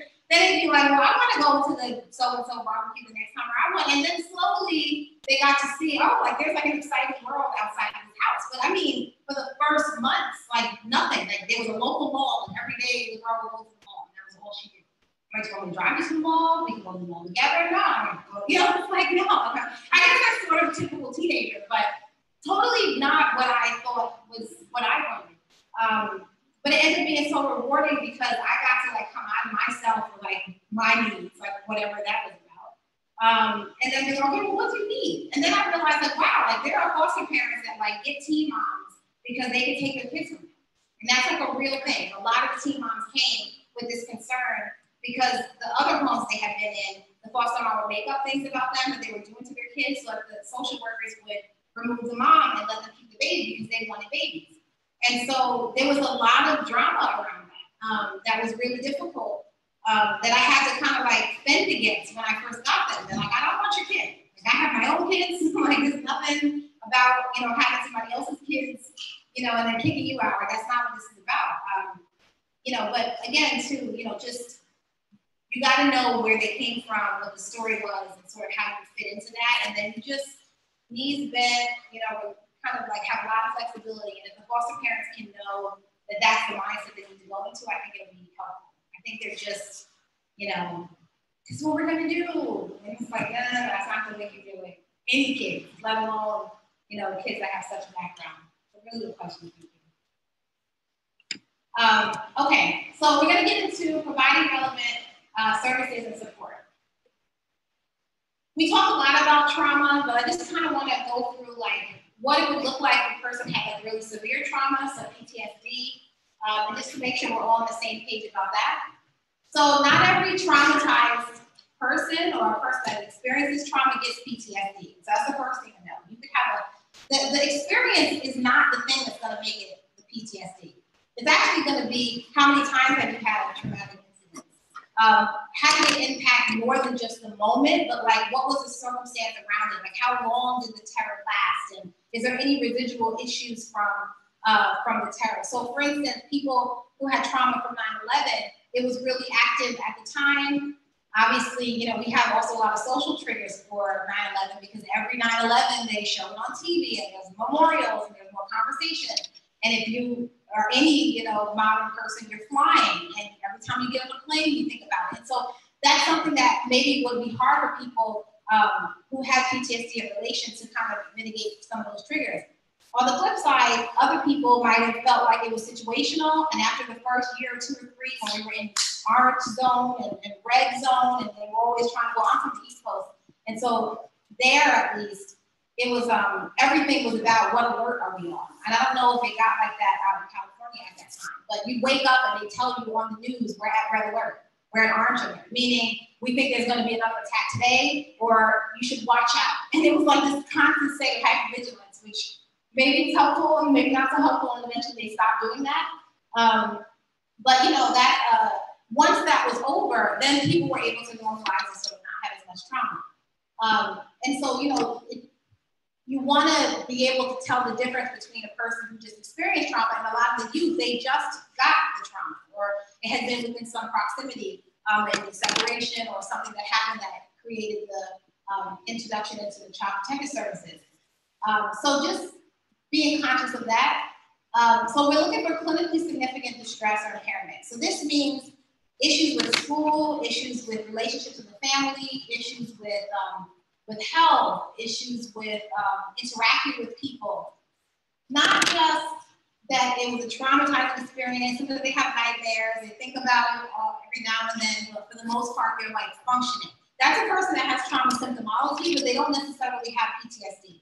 PTSD is going to be where it's affecting some part of their like regular daily life outside of just sort of incidents when they're triggered again. The symptoms have to be over a month long. And so the first month of any trauma, we expect people to have trauma symptomology, and it can be really severe. But if it lasts for longer than a month, then we're starting to look at, well, what's going on if there isn't really strong coping to be able to overcome. So what that looks like in the symptoms is nightmares and flashbacks. We saw the young girl at the beginning when the dress came out, that she was having flashbacks about the dress the mother had put on. Negative feelings and beliefs toward others and themselves. It was like a very sort of pessimistic worldview and really negative self-talk and self-feeling. Hypervigilance, so this could be loud noises make people jumpy. This Is Us also has really great situational moments. If you haven't watched it, at least try to watch a couple of episodes of this current season, like the first 3, and they do a lot on the foster child. And so the dad, I think he goes to hug her or something, and she like freaks out, and like it's like, what was the cue there? Like where he was gonna hug her, or just say something, and she thought he was gonna hit her, and so like a lot of understanding that because of an expectation of traumatic situations occurring ongoing, that new things that look or sound or seem similar, and it could just be raising of voices, it could be just a lot of people talking all at once. Especially with little children, you'll see them like kind of covering their ears and like hunching down a little bit, like they just want to kind of shield themselves from the chaos that's going on. And so one of the things that I think is helpful for mitigating stuff like that is to quiet down the house, which sometimes can be hard. There's a lot of children, there's a lot of activity, but just being mindful that when you see people who are hypervigilant, like what we would do, like if I'm immediately responding to somebody having a panic attack related to trauma, I'm right away, before I'm even getting to them, I need you to like simmer it down. All of you people standing around, like go somewhere. Like calm down the lights, turn the radio off, because all those little things that even we don't even notice really overstimulate the system when it's trying to sort of collect itself and bring itself down. And it can be really hard, especially if the child has learning disabilities. Autistic children tend to be really sensitive to the light and the sound as well. But just in general, like hypervigilance and overstimulation can really be mitigated by kind of simmering down the environment. Severe anxiety, self-destructive behavior, cutting goes in waves of popularity with young people and adults too, but it's definitely something that we used to see a lot in the psych hospital. Burning people's cells with cigarettes, doing, running in front of cars, like doing high risk behaviors that aren't really suicidal, but definitely you could hurt yourself, daring people to jump through the tracks when the train is coming. Just a lot of, potentially self-destructive behavior is something that you see, particularly in young people with PTSD. Emotional detachment, so I don't care, well, how are you feeling? I don't know. Just not able to express their emotions, not able to tell you what they're feeling. Not also able to notice other people's emotions really accurately is a key as well. And then insomnia, and so just not being able to sleep. Do you or has anybody in here worked with a child that's severely traumatized before? Yeah. What did they look like? Like what was their symptoms? Oh, he came to us. He was about 2. There's like we get home, and then we go move. He was very close with that, and he used to say no. Little 2-year-olds say no, but everything was no. It was a no, no. There was a yes, no, and then there was a no, no. So he was delayed in walking. He was delayed in talking, and he would say no. He would do like a stabbing motion, like get off of me. So pick a pencil, pick up whatever, you scream no at the top of his lungs. Lots of night terrors. It took us years. We couldn't pretty much do anything because everything was unpredictable. So we just tried to do preschool and we couldn't make it feel like a half-day preschool. Like that's too many hours of not seeing you and I don't mean like regular preschool. Like you sit in the classroom terrified. You find yourself in the corner, face the wall to watch everything. Elevators, escalators, swings, like anything that he wasn't in control and on the ground. And then one of the things that lasted for a long, long time was checking in. He did his work and he came home. He has, even to this day, has a hard time being by himself in his space. He needs to like hear you or see you and constantly checking in. And he often meets me in the morning before I go to work. So the first one to week and he wants to know, say a weekday or a weekend. What time will I be back? What am I doing today? So that kind of stuff. And I always tell him my routine that even to this day, like after 7 years, he still checks in on how's this going to go. And no fireworks. Yeah, no fireworks. I know, 4th of July, like I always see like people who are like, okay, yeah, we're going away, like we're not going to be in town. I'm like, oh, it's a 4th of July thing. Like, I know fireworks can really be overstimulating for a lot of young people. The checking in thing, I think somebody had said that earlier too. That's a huge thing that kids do when they've had trauma. And so, and you know, and you're not always going to be like the most reliable person because maybe there's traffic and you're 5 minutes late and you said they really want exacting things. So, you know, some ways like that can be helpful to try to mitigate that is like keeping a family calendar. And so then if they're able to read and they can look and so then it'll kind of remove them from having to sort of ask you to then like go back to the calendar, even though they may compulsively go to the calendar. You know, it might be, you know, a way to just sort of like externalize that from like the one-to-one as you're trying to like, as they're getting older, you're trying to get them to be able to tolerate the separation. But yeah. Yeah. Time change. Yeah. Yeah. So a lot of preparation too. And that's in general, like to work with the youth with trauma or with any kind of change, to prepare them for the moment. Like time's gonna change and like have a whole conversation about it and then, you know, sort of like making everything a thing so that they know that they can get ready for it. Because preparation for change is actually the best mitigator of trauma. So even people, and as odd as it sounds, like people who are in war areas where they're in constant war. So it's been going on for 10 years, there's always bombs. The school system still goes on. People go to college, people go to work, it gets bombed, they clean it up, and then when they get resumed back, they go back. And it's unbelievable to think that people live that way, but that's how you have to live here in a country where there's an active war. And so, you know, just in talking to people about, well, how do you mitigate that? Like, what's, like, when you're raising kids, like, how do you, you know, and it's like, just telling them, like, the plan.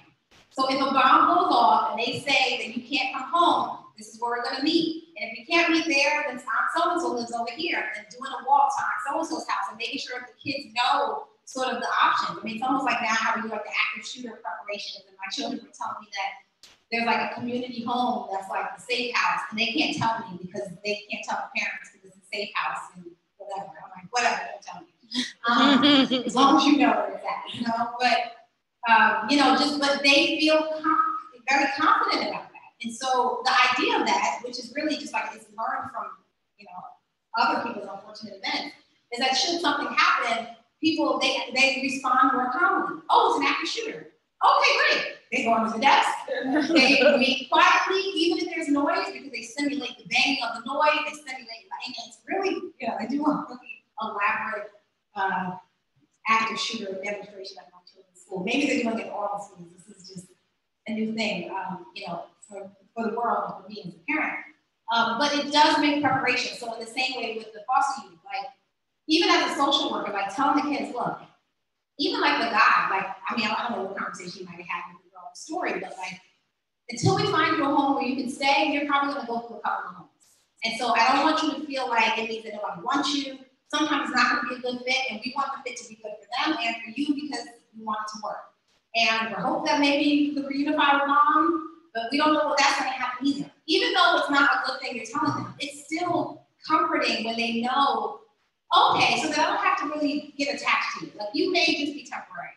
And then they'll go back to social worker. So how is this temporary thing on me? Look, I'm gonna stay here a long time. Kids can adjust to anything. So I promise you, I've worked with war victims. They like child soldier victims is what I'm saying. They can adjust to the most heinous situations if there's preparation and conversation and sort of like a debriefing. And so, just doing your best to kind of stay in tune with what's happening and help them to learn how to mitigate the change. You can't make it consistent. You're not going to be able to make the world sort of sanitized enough to not make anxiety, but you can help them sort of cope through the anxiety. And for a lot of them, when they're in public, if they have outbursts, I mean, I don't know, maybe I guess because I'm a psychologist and I figure it's more important for me to like help my kid through this crazy moment than it is for me to not be embarrassed about how many people are watching. But I think it's important. I teach the moms that I work with, like, do your interventions live in time. But don't if there's something that needs to happen where they're, getting really overwhelmed because something, sit and be present with them, have a conversation. I know it's really loud. I know a lot of stuff is happening, but touch the ground, stomp your feet. We're still here. Everything's okay. I'm here. Take a look at me. Take a deep breath. If you do that kind of stuff in vivo, then when they're by themselves, they have the coping. You can't just do it all in the house and sort of just prepare them in that way. But so many different conversations we can have on these topics. All right, recognizing and building on strengths. Okay, so once you, and this is going back to you've done an assessment, you see all these ACEs, this person's got 10 out of 10. One of the first responses that I would have is, wow, you're like a survivor. You lost your parents, you had domestic violence, people using drugs in the house, that had to be scary, but you still get up every day, you take a shower by yourself, you feed yourself well, you can take care of your brother, you're able to communicate what was happening, you told a good story about what happened. You've been moved to 13 homes. Some kids run away at that point. What kept you in the house? What makes you still, And so, sort of just feedback into them, because a lot of times the story is I had all these things happen to me, oh, what was me? And then people, even though they don't need to, it's oh, that's so sad. And then they get a lot of empathy and energy from all the sufferings. But there's another story behind that. Look how much you survived. And so really feeding that back to them every time they tell you something terrible happened, acknowledging it, being with them in the moment, but then also finding a good moment to move back, and you survived that. Look what you learned. What are we going to take from this time? Because you're also raising young people that are going to eventually go out to the world a lot of times by themselves. You have to teach them how to see bad things that happen to them as well. Because unfortunately, there'll likely be more bad things that happen to everyone, but unfortunately, a lot more to children that have a lot of disparities. To mitigate being stigmatized regarding parental incarceration, finding a way to have them be leaders in a group, giving them roles where they feel like you're almost sort of forcing them to a place of leadership and autonomy over themselves, because a lot of times it's just they want to isolate, and then they also don't feel like they can be confident enough to be in a leadership position. So giving them opportunities to sort of feel confident because they've experienced something unique. So one of the ways to do this with foster children in the home would be if you have a family where there's a new foster child coming into a home that already has 200 foster children, having the ones that have been there longer, even if it was a month longer, even if it was just a year longer, to do an orientation with the younger ones. So this is how this is how we work in this home. We have breakfast at this time, and this is where your room's gonna be, and this is where we go to play. And as small as it is, and even at any age, they feel so proud that they were able to sort of give somebody their orientation, and then be able to, it makes them feel like they've adjusted more than they even have, which then makes them adjust better. And so one example of this with my own foster children was that the oldest one, who had the 2 children, we got a younger child, a 7 or 8-year-old that came to stay, who, my teen mom had her own challenges, DV, some deportation of parents, incarceration of parents, having been pregnant at 14 and 16, going through multiple foster homes. But she had really secure attachment with mom. Family was really tight. And even once she left the system, she right away went to go live with the rest of the family, and it's a pretty good unit. It was sort of a circumstantial. They were living in Los Angeles when the rest of the family was going somewhere else. So we had this a child come in who had a disability, physical disability, who had a mother with mental illness, who was really young and in the system for the first time and not raised in any kind of system. I mean, she was from like a family unit, and mom kind of brought her to California on a psychotic whim, and then she's like by herself. And so it was just such a desperate situation for the girl that it actually helped my older one like kind of man up a little bit, so to speak, like in the home, and say like, where she didn't want to participate in stuff that we were doing, she felt like, oh, we gotta go take care of this little girl. Like, this is terrible. Like, she lost her mom, she's so traumatized. And so she actually took on a very like mothering kind of nurturing role with her, and like kind of brought herself out of the shell, and then did orientation with her and showed this is how we do things, and you know, and basic stuff. The child doesn't know how to bathe well. She's older, so she should know how to bathe herself. So you can tell there was a bit of neglect because of maybe the mental illness that was going on. And so it really gave her a sense of like, yeah, I mean, I can get it together. Like, because my situation isn't even as bad as this little girl is. And when I was 7, that wasn't my story. Understanding the child's effort to overcome the problem. So it's very important when somebody says, okay, this happened to me and that happened to me, then to ask them, well, what did you do to make it better? Like, how did you get through that? What was your strategy? Okay, so your dad used to come home every day, he was drunk, he was beating on your mom, and there was not any food. So how did you eat? Like, tell me how you did that. Because then by the time they tell you the story, how they would go to the neighbor and they would get some beans from this person, and then they would, you know, add up all the coins and underneath the couch, and then they go to the store and buy the rice, and then they do so-and-so. You think you are like really savvy, like you're highly intelligent, and it shows you sort of their ability to strategize. And so then you can add that, like, okay, so do you remember how you used to figure out that? This is how you need to do to figure out like school stuff. Like, it's not coming to you easy, but like this is, you know, you can go to tutoring on this time, and you can, you know, like just sort of finding a way to build from how they cope with trauma to building, you know, and coping with regular life. And also for them to know, hey, I actually have some good strategies. Like, things happen to me, but I wasn't the bad thing that happened to me. Like, the bad thing happened, but then I was still something separate from that.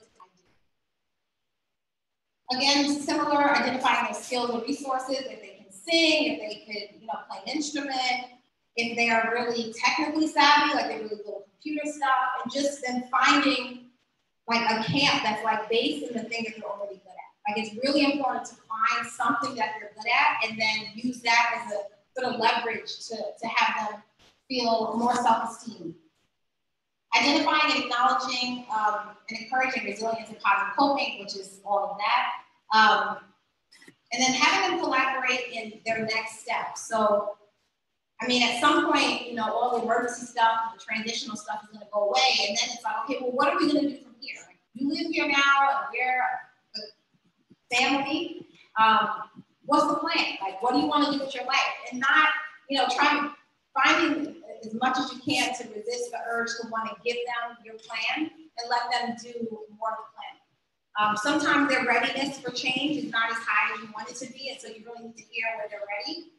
But other times, they're never going to come up with a plan because they're just like, you know, I got a meal, I'm eating, you know, you're going to give me money or something when I get out of here. I mean, I don't know, I'm just going to hang out, you know?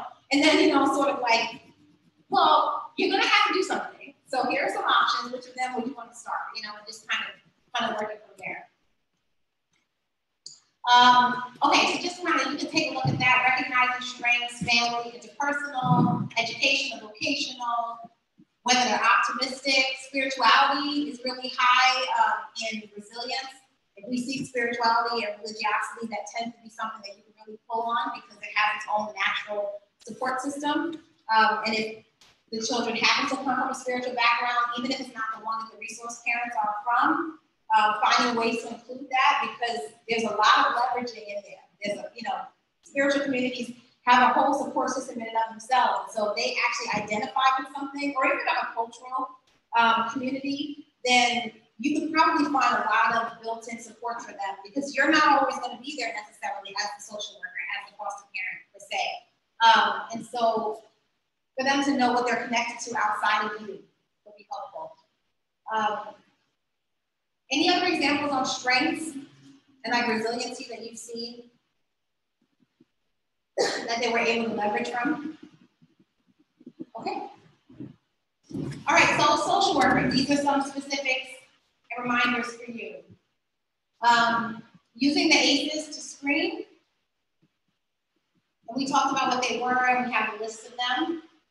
And that's provided to you in the pamphlet, but if you want more information, I also have like an ACEs screening. If you, raise your hand if you don't have an ACEs screening like in your agency. You don't. Okay.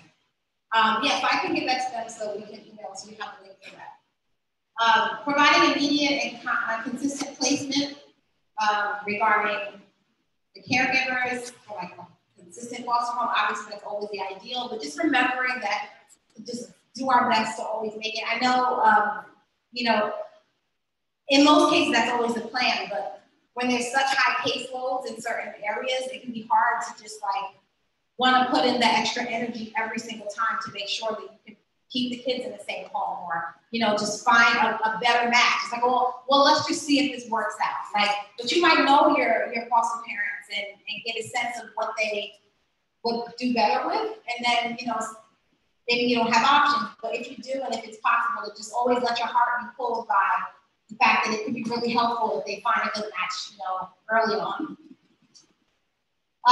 Educating the foster parents on secure attachment. Facilitating prison visits when possible. Do any of you in your counties have prison visitation for the foster youth? Where they can do it? They don't. They don't even allow it. And this is which one? LA County does? Yeah, they make the law. Did I? Yes, I was making it. That's why I know. Let's ask for a new battery. Yes. So that doesn't make sense. What about Ventura? Oh, that's Ventura, right? Oh, okay. What about Ventura County? Any of you in Ventura? Who's in Ventura?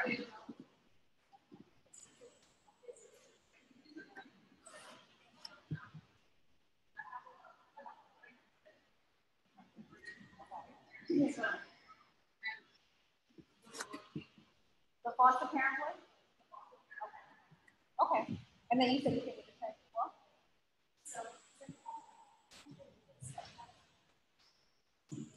They never know.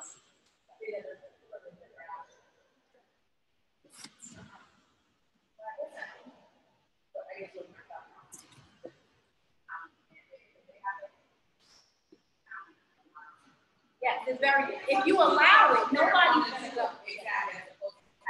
But you might have been mandated because of the judge. Because I don't think the county across the board does it. Yeah, in Los Angeles. Probably the judge. Yeah, yeah. And it's nice when they do that, but then it's like, are you going to like embed funding into that so like they can like make sure that they can get there and just like hire somebody else to do it? I mean, because it's a lot on foster parents. That's like, you do that a couple of times, they're going to burn out and not going to do it. Really? Yeah. And a lot of foster parents feel like it's not good. Visit, but a prison visit, I mean, it's you're talking about your entire day. Oh, I know that.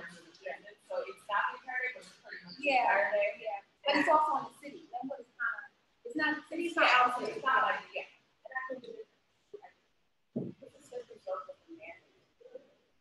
It should be responsive to the child, parent, ability to cope. That the situation I was put was a bad. Yeah, and I said I'm not one for nothing. Yeah, mom was terrible. Yeah, child was terrible. And I was like, yeah, absolutely right. Yeah, I mean, it can be very traumatic too. I mean, a lot of times the parents, they're not visitable. Yeah. But they came when the parent didn't know. The mom didn't know.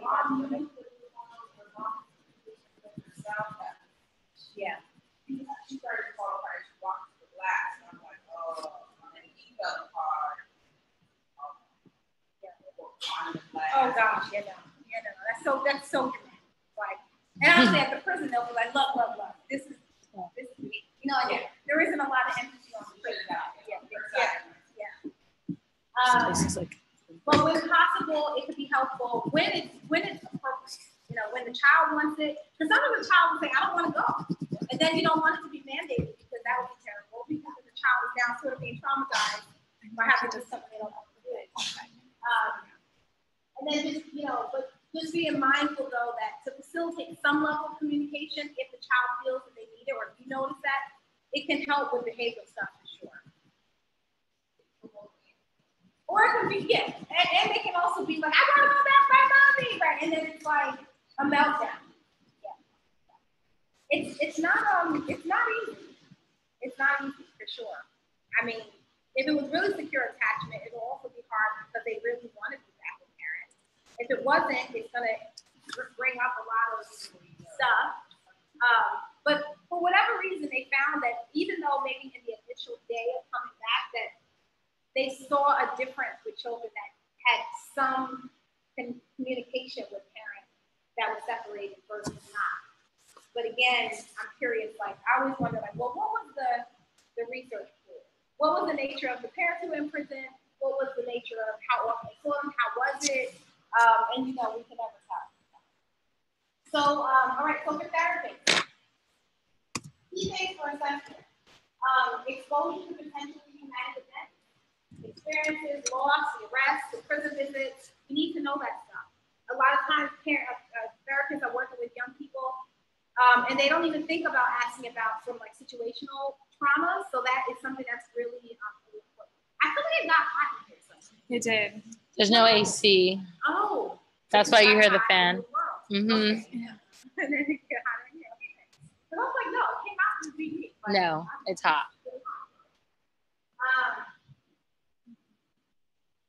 Traumatic stress symptoms, so like what is their stress response to it? We want to know that. Key factors in treatment. Group therapy is really helpful with young people, especially people like foster youth or youth that have incarcerated parents because they're a stigmatized population anyway that sort of isolate naturally. And so when they're together with other children that have a similar life situation, even if it's for like a short period of time, it definitely makes them feel like, okay, like there's a world of people that experience somewhat of a similar thing to me. And you know, it can bring a lot of calm to like feelings of isolation. And then also make treatment more functional because they're more open, willing to open up and feel like they can share something that people understand. Trauma-focused CBT is really helpful as a specific modality that's evidence-based for young people that have incarcerated parents and foster youth, just because of the nature of the trauma. Wraparound services, so it's not enough to just have therapists. You need to have, you know, the social worker on board with the nature of what the child is needing, the foster parents and the research parents to be aware of thinking, to be aware of what sort of is like the treatment plan and like what are we working on with this child. So they're very hypervigilant. You know, getting into deep stuff may not be a good strategy, but like working on hypervigilance could be. So just letting everybody on the team know we're trying to keep the environment calm. We're trying to encourage, you know, foster parents, even if their like personality and culture is like to be pretty loud and like dramatic and maybe a lot of loud music. It's just for some period of time to kind of simmer down, like whatever it is for everybody to be on board. It's very dysregulating. The therapist is working on one thing, but then the resource parents are not aware and they're sort of not, you know, maybe doing things that aren't in alignment with the therapy. And the teachers are also, you know, so just for people to know that there's a game plan and to be on the same team. Obviously, too, as I always say, you know, these kids are going to age out, and then you want them to have a support system that extends beyond just the individual. So a lot of times you connect with agencies that are like advocacy agencies. They can follow the child even when they leave the system, where you maybe as a social worker cannot. Considering reframing the experiences from being separated from the parent as like other children who are separated from their parents, like military children, children who lost their parents, even children whose parents are involved with domestic violence or, you know, or have used drugs and then they go to a rehab. Even that is a little bit less stigmatizing than having an incarcerated parent. And so just sort of like letting children know that there are lots of children other than just children whose parents are in prison who are separated from their parents. So they can sort of have a sense that they're connected to a broader community and not just the one or two kids that they know who also have a parent that's in prison. All right, specific strategies for foster parents. Assisting with visits with the mother and father where possible, if appropriate, as we talked about. Preparing the children if you're going to send them to the prison for the long wait times, the potentially scary and invasive security procedures, limitations to the access of their parent, like if it's only through the glass and they're not going to be able to touch them, etc. No kissing, no touching. Sometimes, usually they'll let you give an introductory hug and an exit hug, and so, hi, daddy, and then hug, and then you have to sit down, and there's like a table, and you can't cross it until it's time to leave, and then you can get one more hug. And so a lot of times the children want to sit on dad's lap or mom's lap, and they want to, keep touching. And, the officers will come, don't do that again. You do, and it's like very scary. And so just kind of preparing them ahead so that they know the rules, and then they don't, sort of take it personal if somebody says to them they can't do it, and maybe they even won't try to so that they don't begin with that. Again, it's like not the most ideal scenario. I always say if you're gonna do it, a children's day is probably a better day to bring the children because there's a plan for it to be less traumatizing. We talked about consistent placement. So like as a foster parent, just, trying your best to stick in there. Obviously there are gonna be cases where the children are like extremely violent and potentially dangerous to your own children or to you or to the household. But just remembering sort of the benefit that over time with the secure attachment things can improve. So, as much patience that can be kept would be helpful. Interacting responsibly with the foster child. So this is going back to that attachment theory that if, they say that they're hungry, or they say that they're irritated, like it's sort of even as a parent, like you just sometimes ignore things, but it's really important with children who have been traumatized, who've moved from different homes, not to, be dismissive when they say things. So just acknowledging it, even if you're not going to give a whole bunch of attention to it, but ignoring can have a trigger that's really different for this population than a typical child. Establishing secure attachment, which we talked about, and understanding that resistance means that the child is testing your sincerity and commitment. And so you want to show them that you can hold the space for them emotionally and in your home, so that they can know that it's safe for them to grow and to actually be vulnerable with you. And then the teachers and the school system, reducing stigmatization, so really watching like teachers' language to the children. I've heard a lot of people say that sometimes the teachers will tell them that, don't be like your dad, or, like kind of just negative talk to the young people and kind of pushing them into it, like letting everybody in the class know their parents are incarcerated. And even if they think, oh, we're just trying to be nice, like, oh, so-and-so's dad is not here, he's in jail, so that's all, like just being respectful of the child's privacy and sort of letting the child lead those conversations about their personal situation. Discussing the challenges with separation from the parents, not singling them out. Utilizing active communication with the child's support team, the social workers in the school, the teachers, like there really needs to be a lot more communication. I know that a lot of the times the foster youth, because they moved to a different home and then now they're in a different school, it's like, let's just get them in and get them registered, and there isn't a lot of communication, a lot of time with the teachers. And even if it's not going to be a long time, it can be helpful for the child to have a teacher that knows that they haven't moved 7 times in the past 2 years, so that they can have a little bit more patience, give a little bit more examples to the child, well, this is the way we do things. Because otherwise, most teachers expect a child to sort of figure it out, ask some other kids how the day goes, like they're not going to handhold them. But that's really overwhelming for a child who's moved a lot to not have sort of compassion for how hard it is for them to adjust again. And so then a lot of times they're like, whatever, I don't care, I'm just here. And it gets to be a very apathetic response because they feel like they can't do it well, because by the time they get it together, it changes again. And people seem to never be satisfied with the way they do things because they're just learning and they sort of don't get a chance to perfect it. So I think as much as you can, giving them some information, even if it's just, hey, this kid's been through a lot, please give them a lot of patience. And the same thing for the teacher, to understand that resistance means the child is trying to test them. And so to do their best to stay with it and to be patient and to not lose their cool just because the child is maybe acting out. And just being mindful of that tendency to sabotage is like sort of the way of the game in that community in the beginning. So I want you guys to now come together back with your tribe. You're gonna pick one of the cases that you talked about earlier, or come up with one. And if you don't have one, then you can use the story of the girl that we started with. And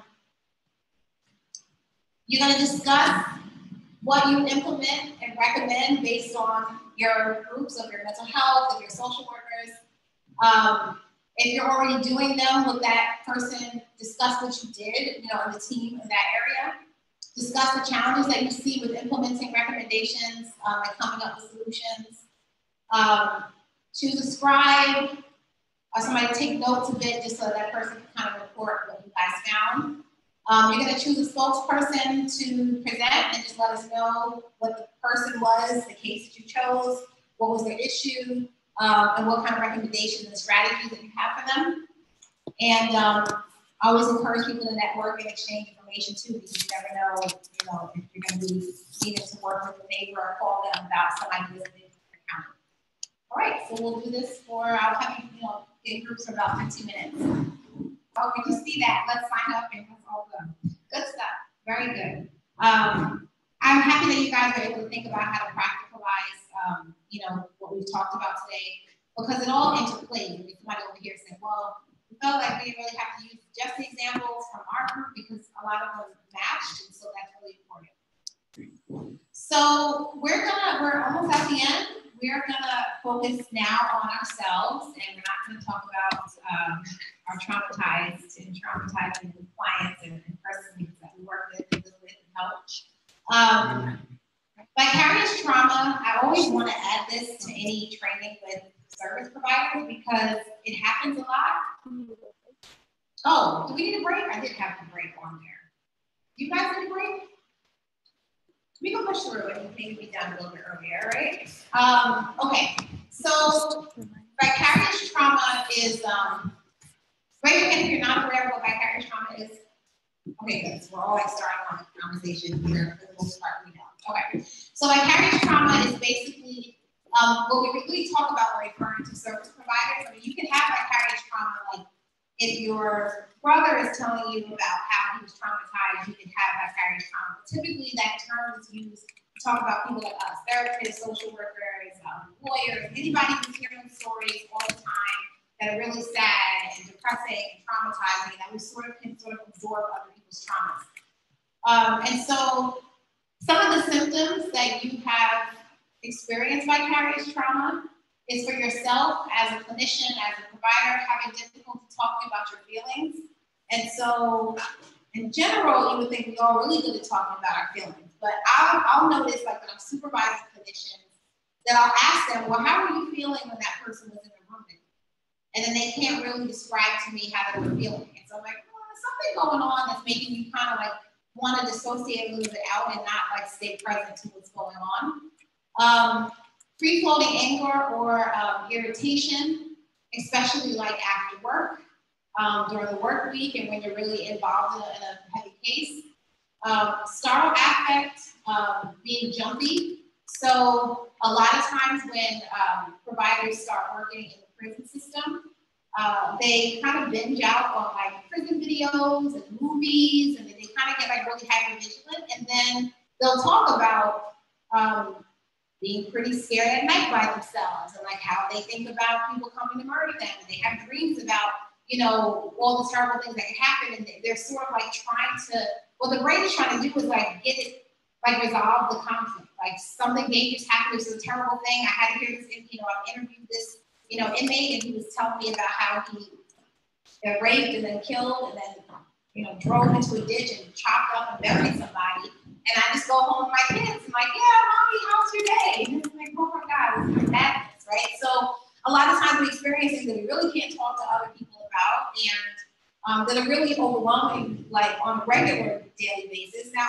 the fortunate thing is that, like I said, we can get used to anything as humans. So over time, you get used to hearing really bad stories, and they sort of all go into a little compartmentalized place in your mind, which is like a healthy thing that develops over time. And you're able to say, yep, terrible things happen. I hope that never happens to me. You really want to know and kind of move forward. And, if you're religious, pray for people and kind of keep moving. But some people can't compartmentalize it. So then they hear the story and all day long they're thinking about it. And then they want to watch more documentaries about it. They want to learn. That's one thing I want to learn more so you can understand your client better so you can really serve them better. But it's another thing, like, I just can't understand how people do that. I mean, I'm working with all these pedophiles and they just, I mean, they keep telling me stories like, do people really do that? And they're like really being obsessed with like that world into a place where it's unhealthy and it's causing issues with sleep and things like that. Losing sleep over patients or clients or, you know, people that we're working with. And so, you know, it's one thing to, you know, something comes up and you think, gosh, that reminds me of my client, so-and-so. But it's another thing to like be thinking about what you're gonna do next week with that client, like so actively that while you're with your kids and your family and you're at dinner, that's kind of the only thing that's on your mind. Really when it gets to a point where you're so preoccupied at what's going on at work that it just bleeds into your life.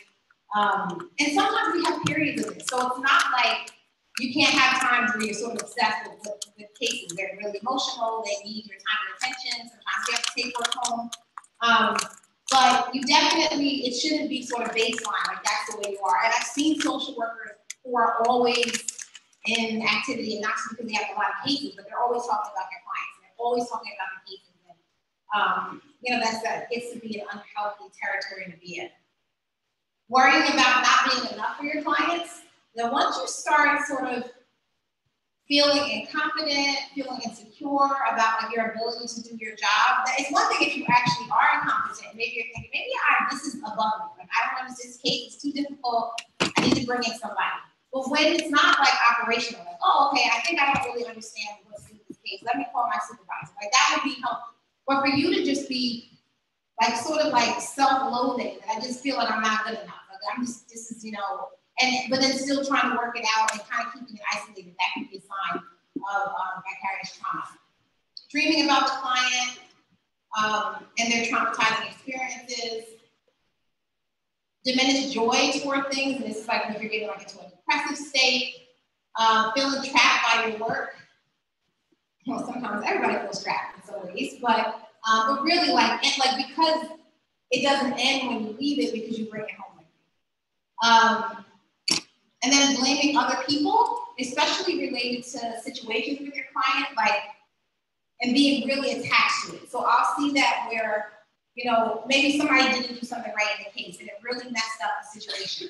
And now you're like out to get them and you're just like talking about them and you're gossiping about them, or you're really preoccupied with somebody who messed with your client because like you've taken it so personal, like this was your child. Not that we shouldn't care for our client, but there should be some boundary between like sort of your personal responsibility and doing the best that you can in your job. And if somebody makes a mistake, maybe you have to report it, but you keep it moving. You're not really like personally upset with a person because of something that happened.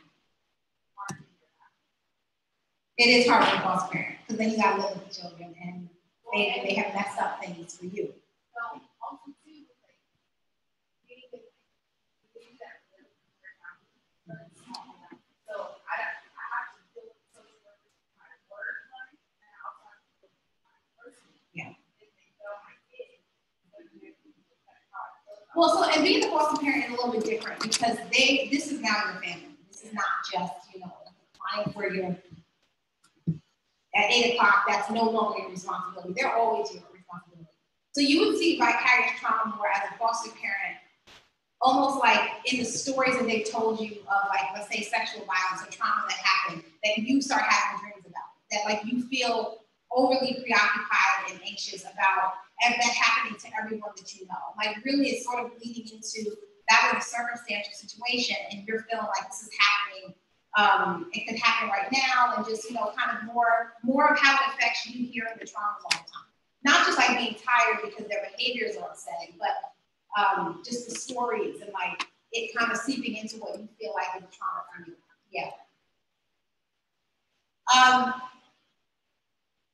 And a lot of times basically vicarious trauma turns into burnout because people feel like this is way too much, it's way too much stress, it's too constant, and I don't want to deal with it. So things about self-care. I want to have you guys watch this. It's about 5 minutes. It's a brief video about how stress affects your body. I want you to think about the impact like of the stress that you actually have on your life. I know it's so high here. The impact that you have, that stress has on your life, and then like imagine yourself as this person. Oh, I forgot you have to put the mic.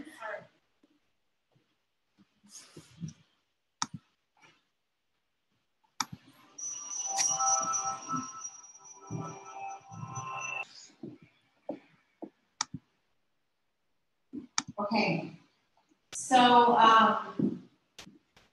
did you guys know that? I mean, I had talked about it earlier, but did you know that about genetic impact of stressors, that they can pass down? Really important, you know, when you're thinking about, you know, like early childhood development, and, you know, sometimes, you know, children will be born with really difficult temperaments, and people are like, I just don't understand. I mean, they were just born. And I'm like, there's a lot of influences. Like, they did come through a womb, and the mom had a 9-month process, which even that alone could have been filled with a lot of stressors that can impact the baby. And then you don't know what also happened prior that kind of is, you know, sort of set up in the genes. So it's not that the genes themselves change, but that which part gets turned on and off is what changes. And so, but the key thing is that it can be changed. Is that if you replace the mother rat with a different one, you can see reverses in that, you know, if it gets there early enough. And so, but the main thing that I wanted you to know, and to kind of just have the visual for yourself, is like how important it is physically to know what your baseline is. Like, how do you know that you're stressed?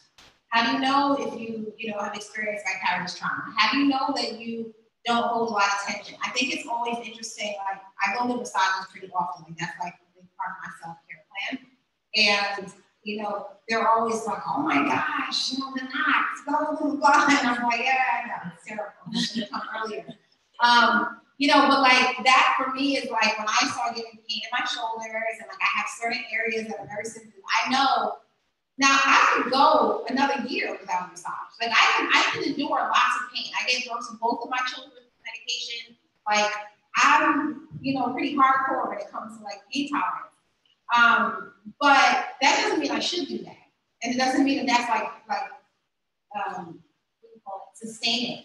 And so, you know, how do you know that your baseline? And so one of the things that we're going to do is a progressive relaxation exercise at the end, so that you can just sort of see, like, where's your body at today? Like, how tense is which part? Like, what relaxes and doesn't relax? And it's also something that I'll send so that you can have that to work with clients, with your children, with yourself. I think it's something that you should wake up and go to sleep doing every day if you can, relaxation exercises. And it's really brief and really effective. Before we get to that, I wanted to sort of highlight to you that there is a self-care assessment tool, which I didn't notice if it was in the packet this time. We can email it. Okay, we'll email it. Bless you. But basically, it's a self-test, and I'll definitely have them email it to you so that you can sort of like intellectually assess where you're at with that. It's also something that you can bring back like to your team of whoever you work with and people that you live with. Like, hey, let's all do this self-assessment tool and kind of see where we are. Because it definitely will give you a baseline. And it's something that I think it's helpful to do like every 6 months, so you kind of have a sense for yourself and for the people you work with. All right, so it's going to be a good time to relax for a second. Get comfortable in your chair. I don't want you to go to sleep, but you can turn down the light. We're going to do a bit of progressive relaxation.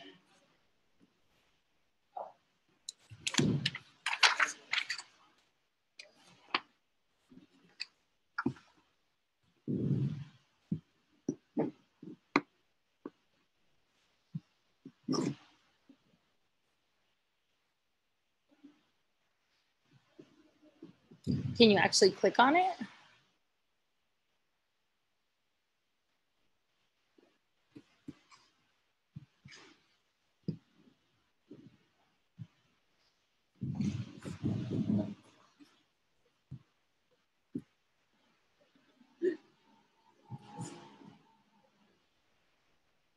Progressive muscle relaxation is an exercise that reduces stress and anxiety in your body by having you slowly tense and relax each muscle. This exercise can provide an immediate feeling of relaxation, but it's best to practice frequently. With experience, you will become more aware when you are experiencing tension. You will have the skills to help you relax. During this exercise, each muscle should be tense, but not to the point of strain. If you have any injuries or pain, you can skip the affected area. Pay special attention to the feeling of releasing tension in each muscle, the resulting feeling of relaxation. Let's begin. Sit back or lie down in a comfortable position. Shut your eyes if you're comfortable doing so. Begin by taking a deep breath and noticing the feeling of air filling your lungs. Hold your breath for a few seconds. Release the breath slowly. Let the tension leave your body. Take in another deep breath and hold it.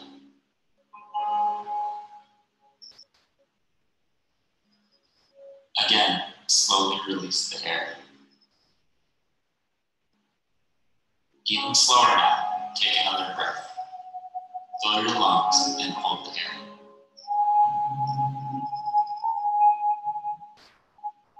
Slowly release the breath and imagine the feeling of tension leaving your body.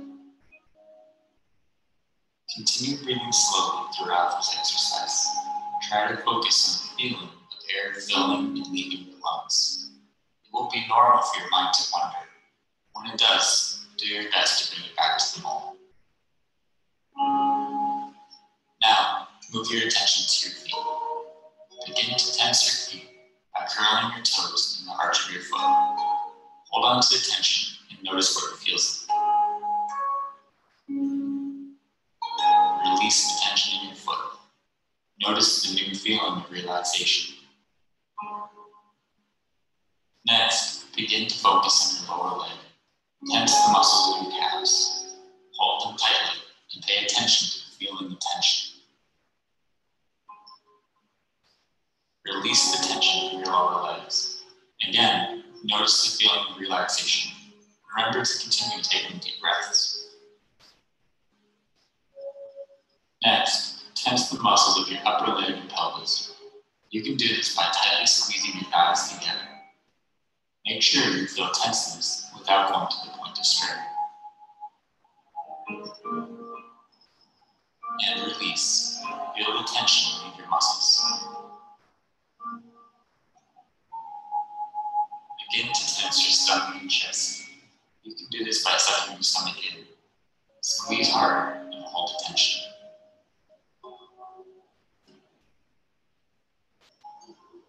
Release the tension. Allow your body to go limp. Let yourself notice the feeling of relaxation.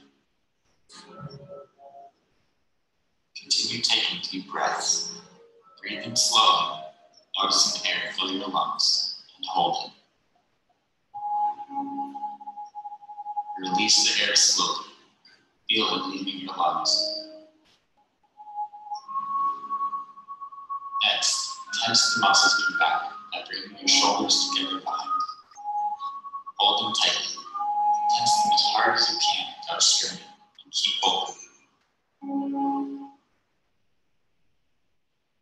Release the tension from your back. Feel the tension slowly leaving your body, and the new feeling of relaxation taking its place. Notice how different your body feels when you allow it to relax. Tense your arms all the way from your hands to your shoulders. Make a fist and squeeze all the way up your arm. Hold it.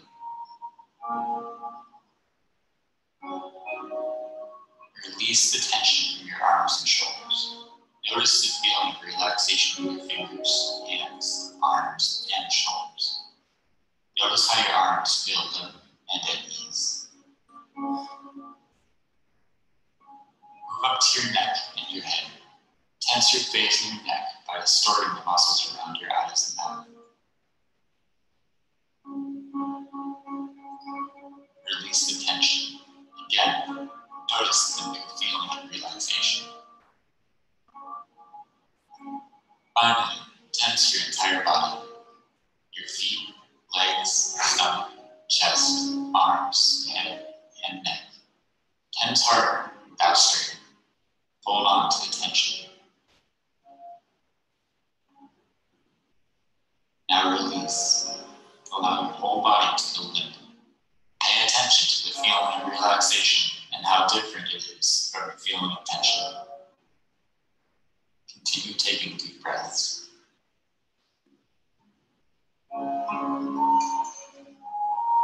begin to wake your body up by slowly moving your muscles and just your arms and legs. Stretch your muscles and open your eyes when you're ready. You've completed the progressive muscle relaxation exercise. Repeat this exercise daily to experience the ongoing benefits of relaxation.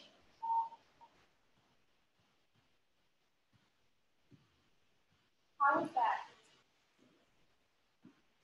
Relaxing?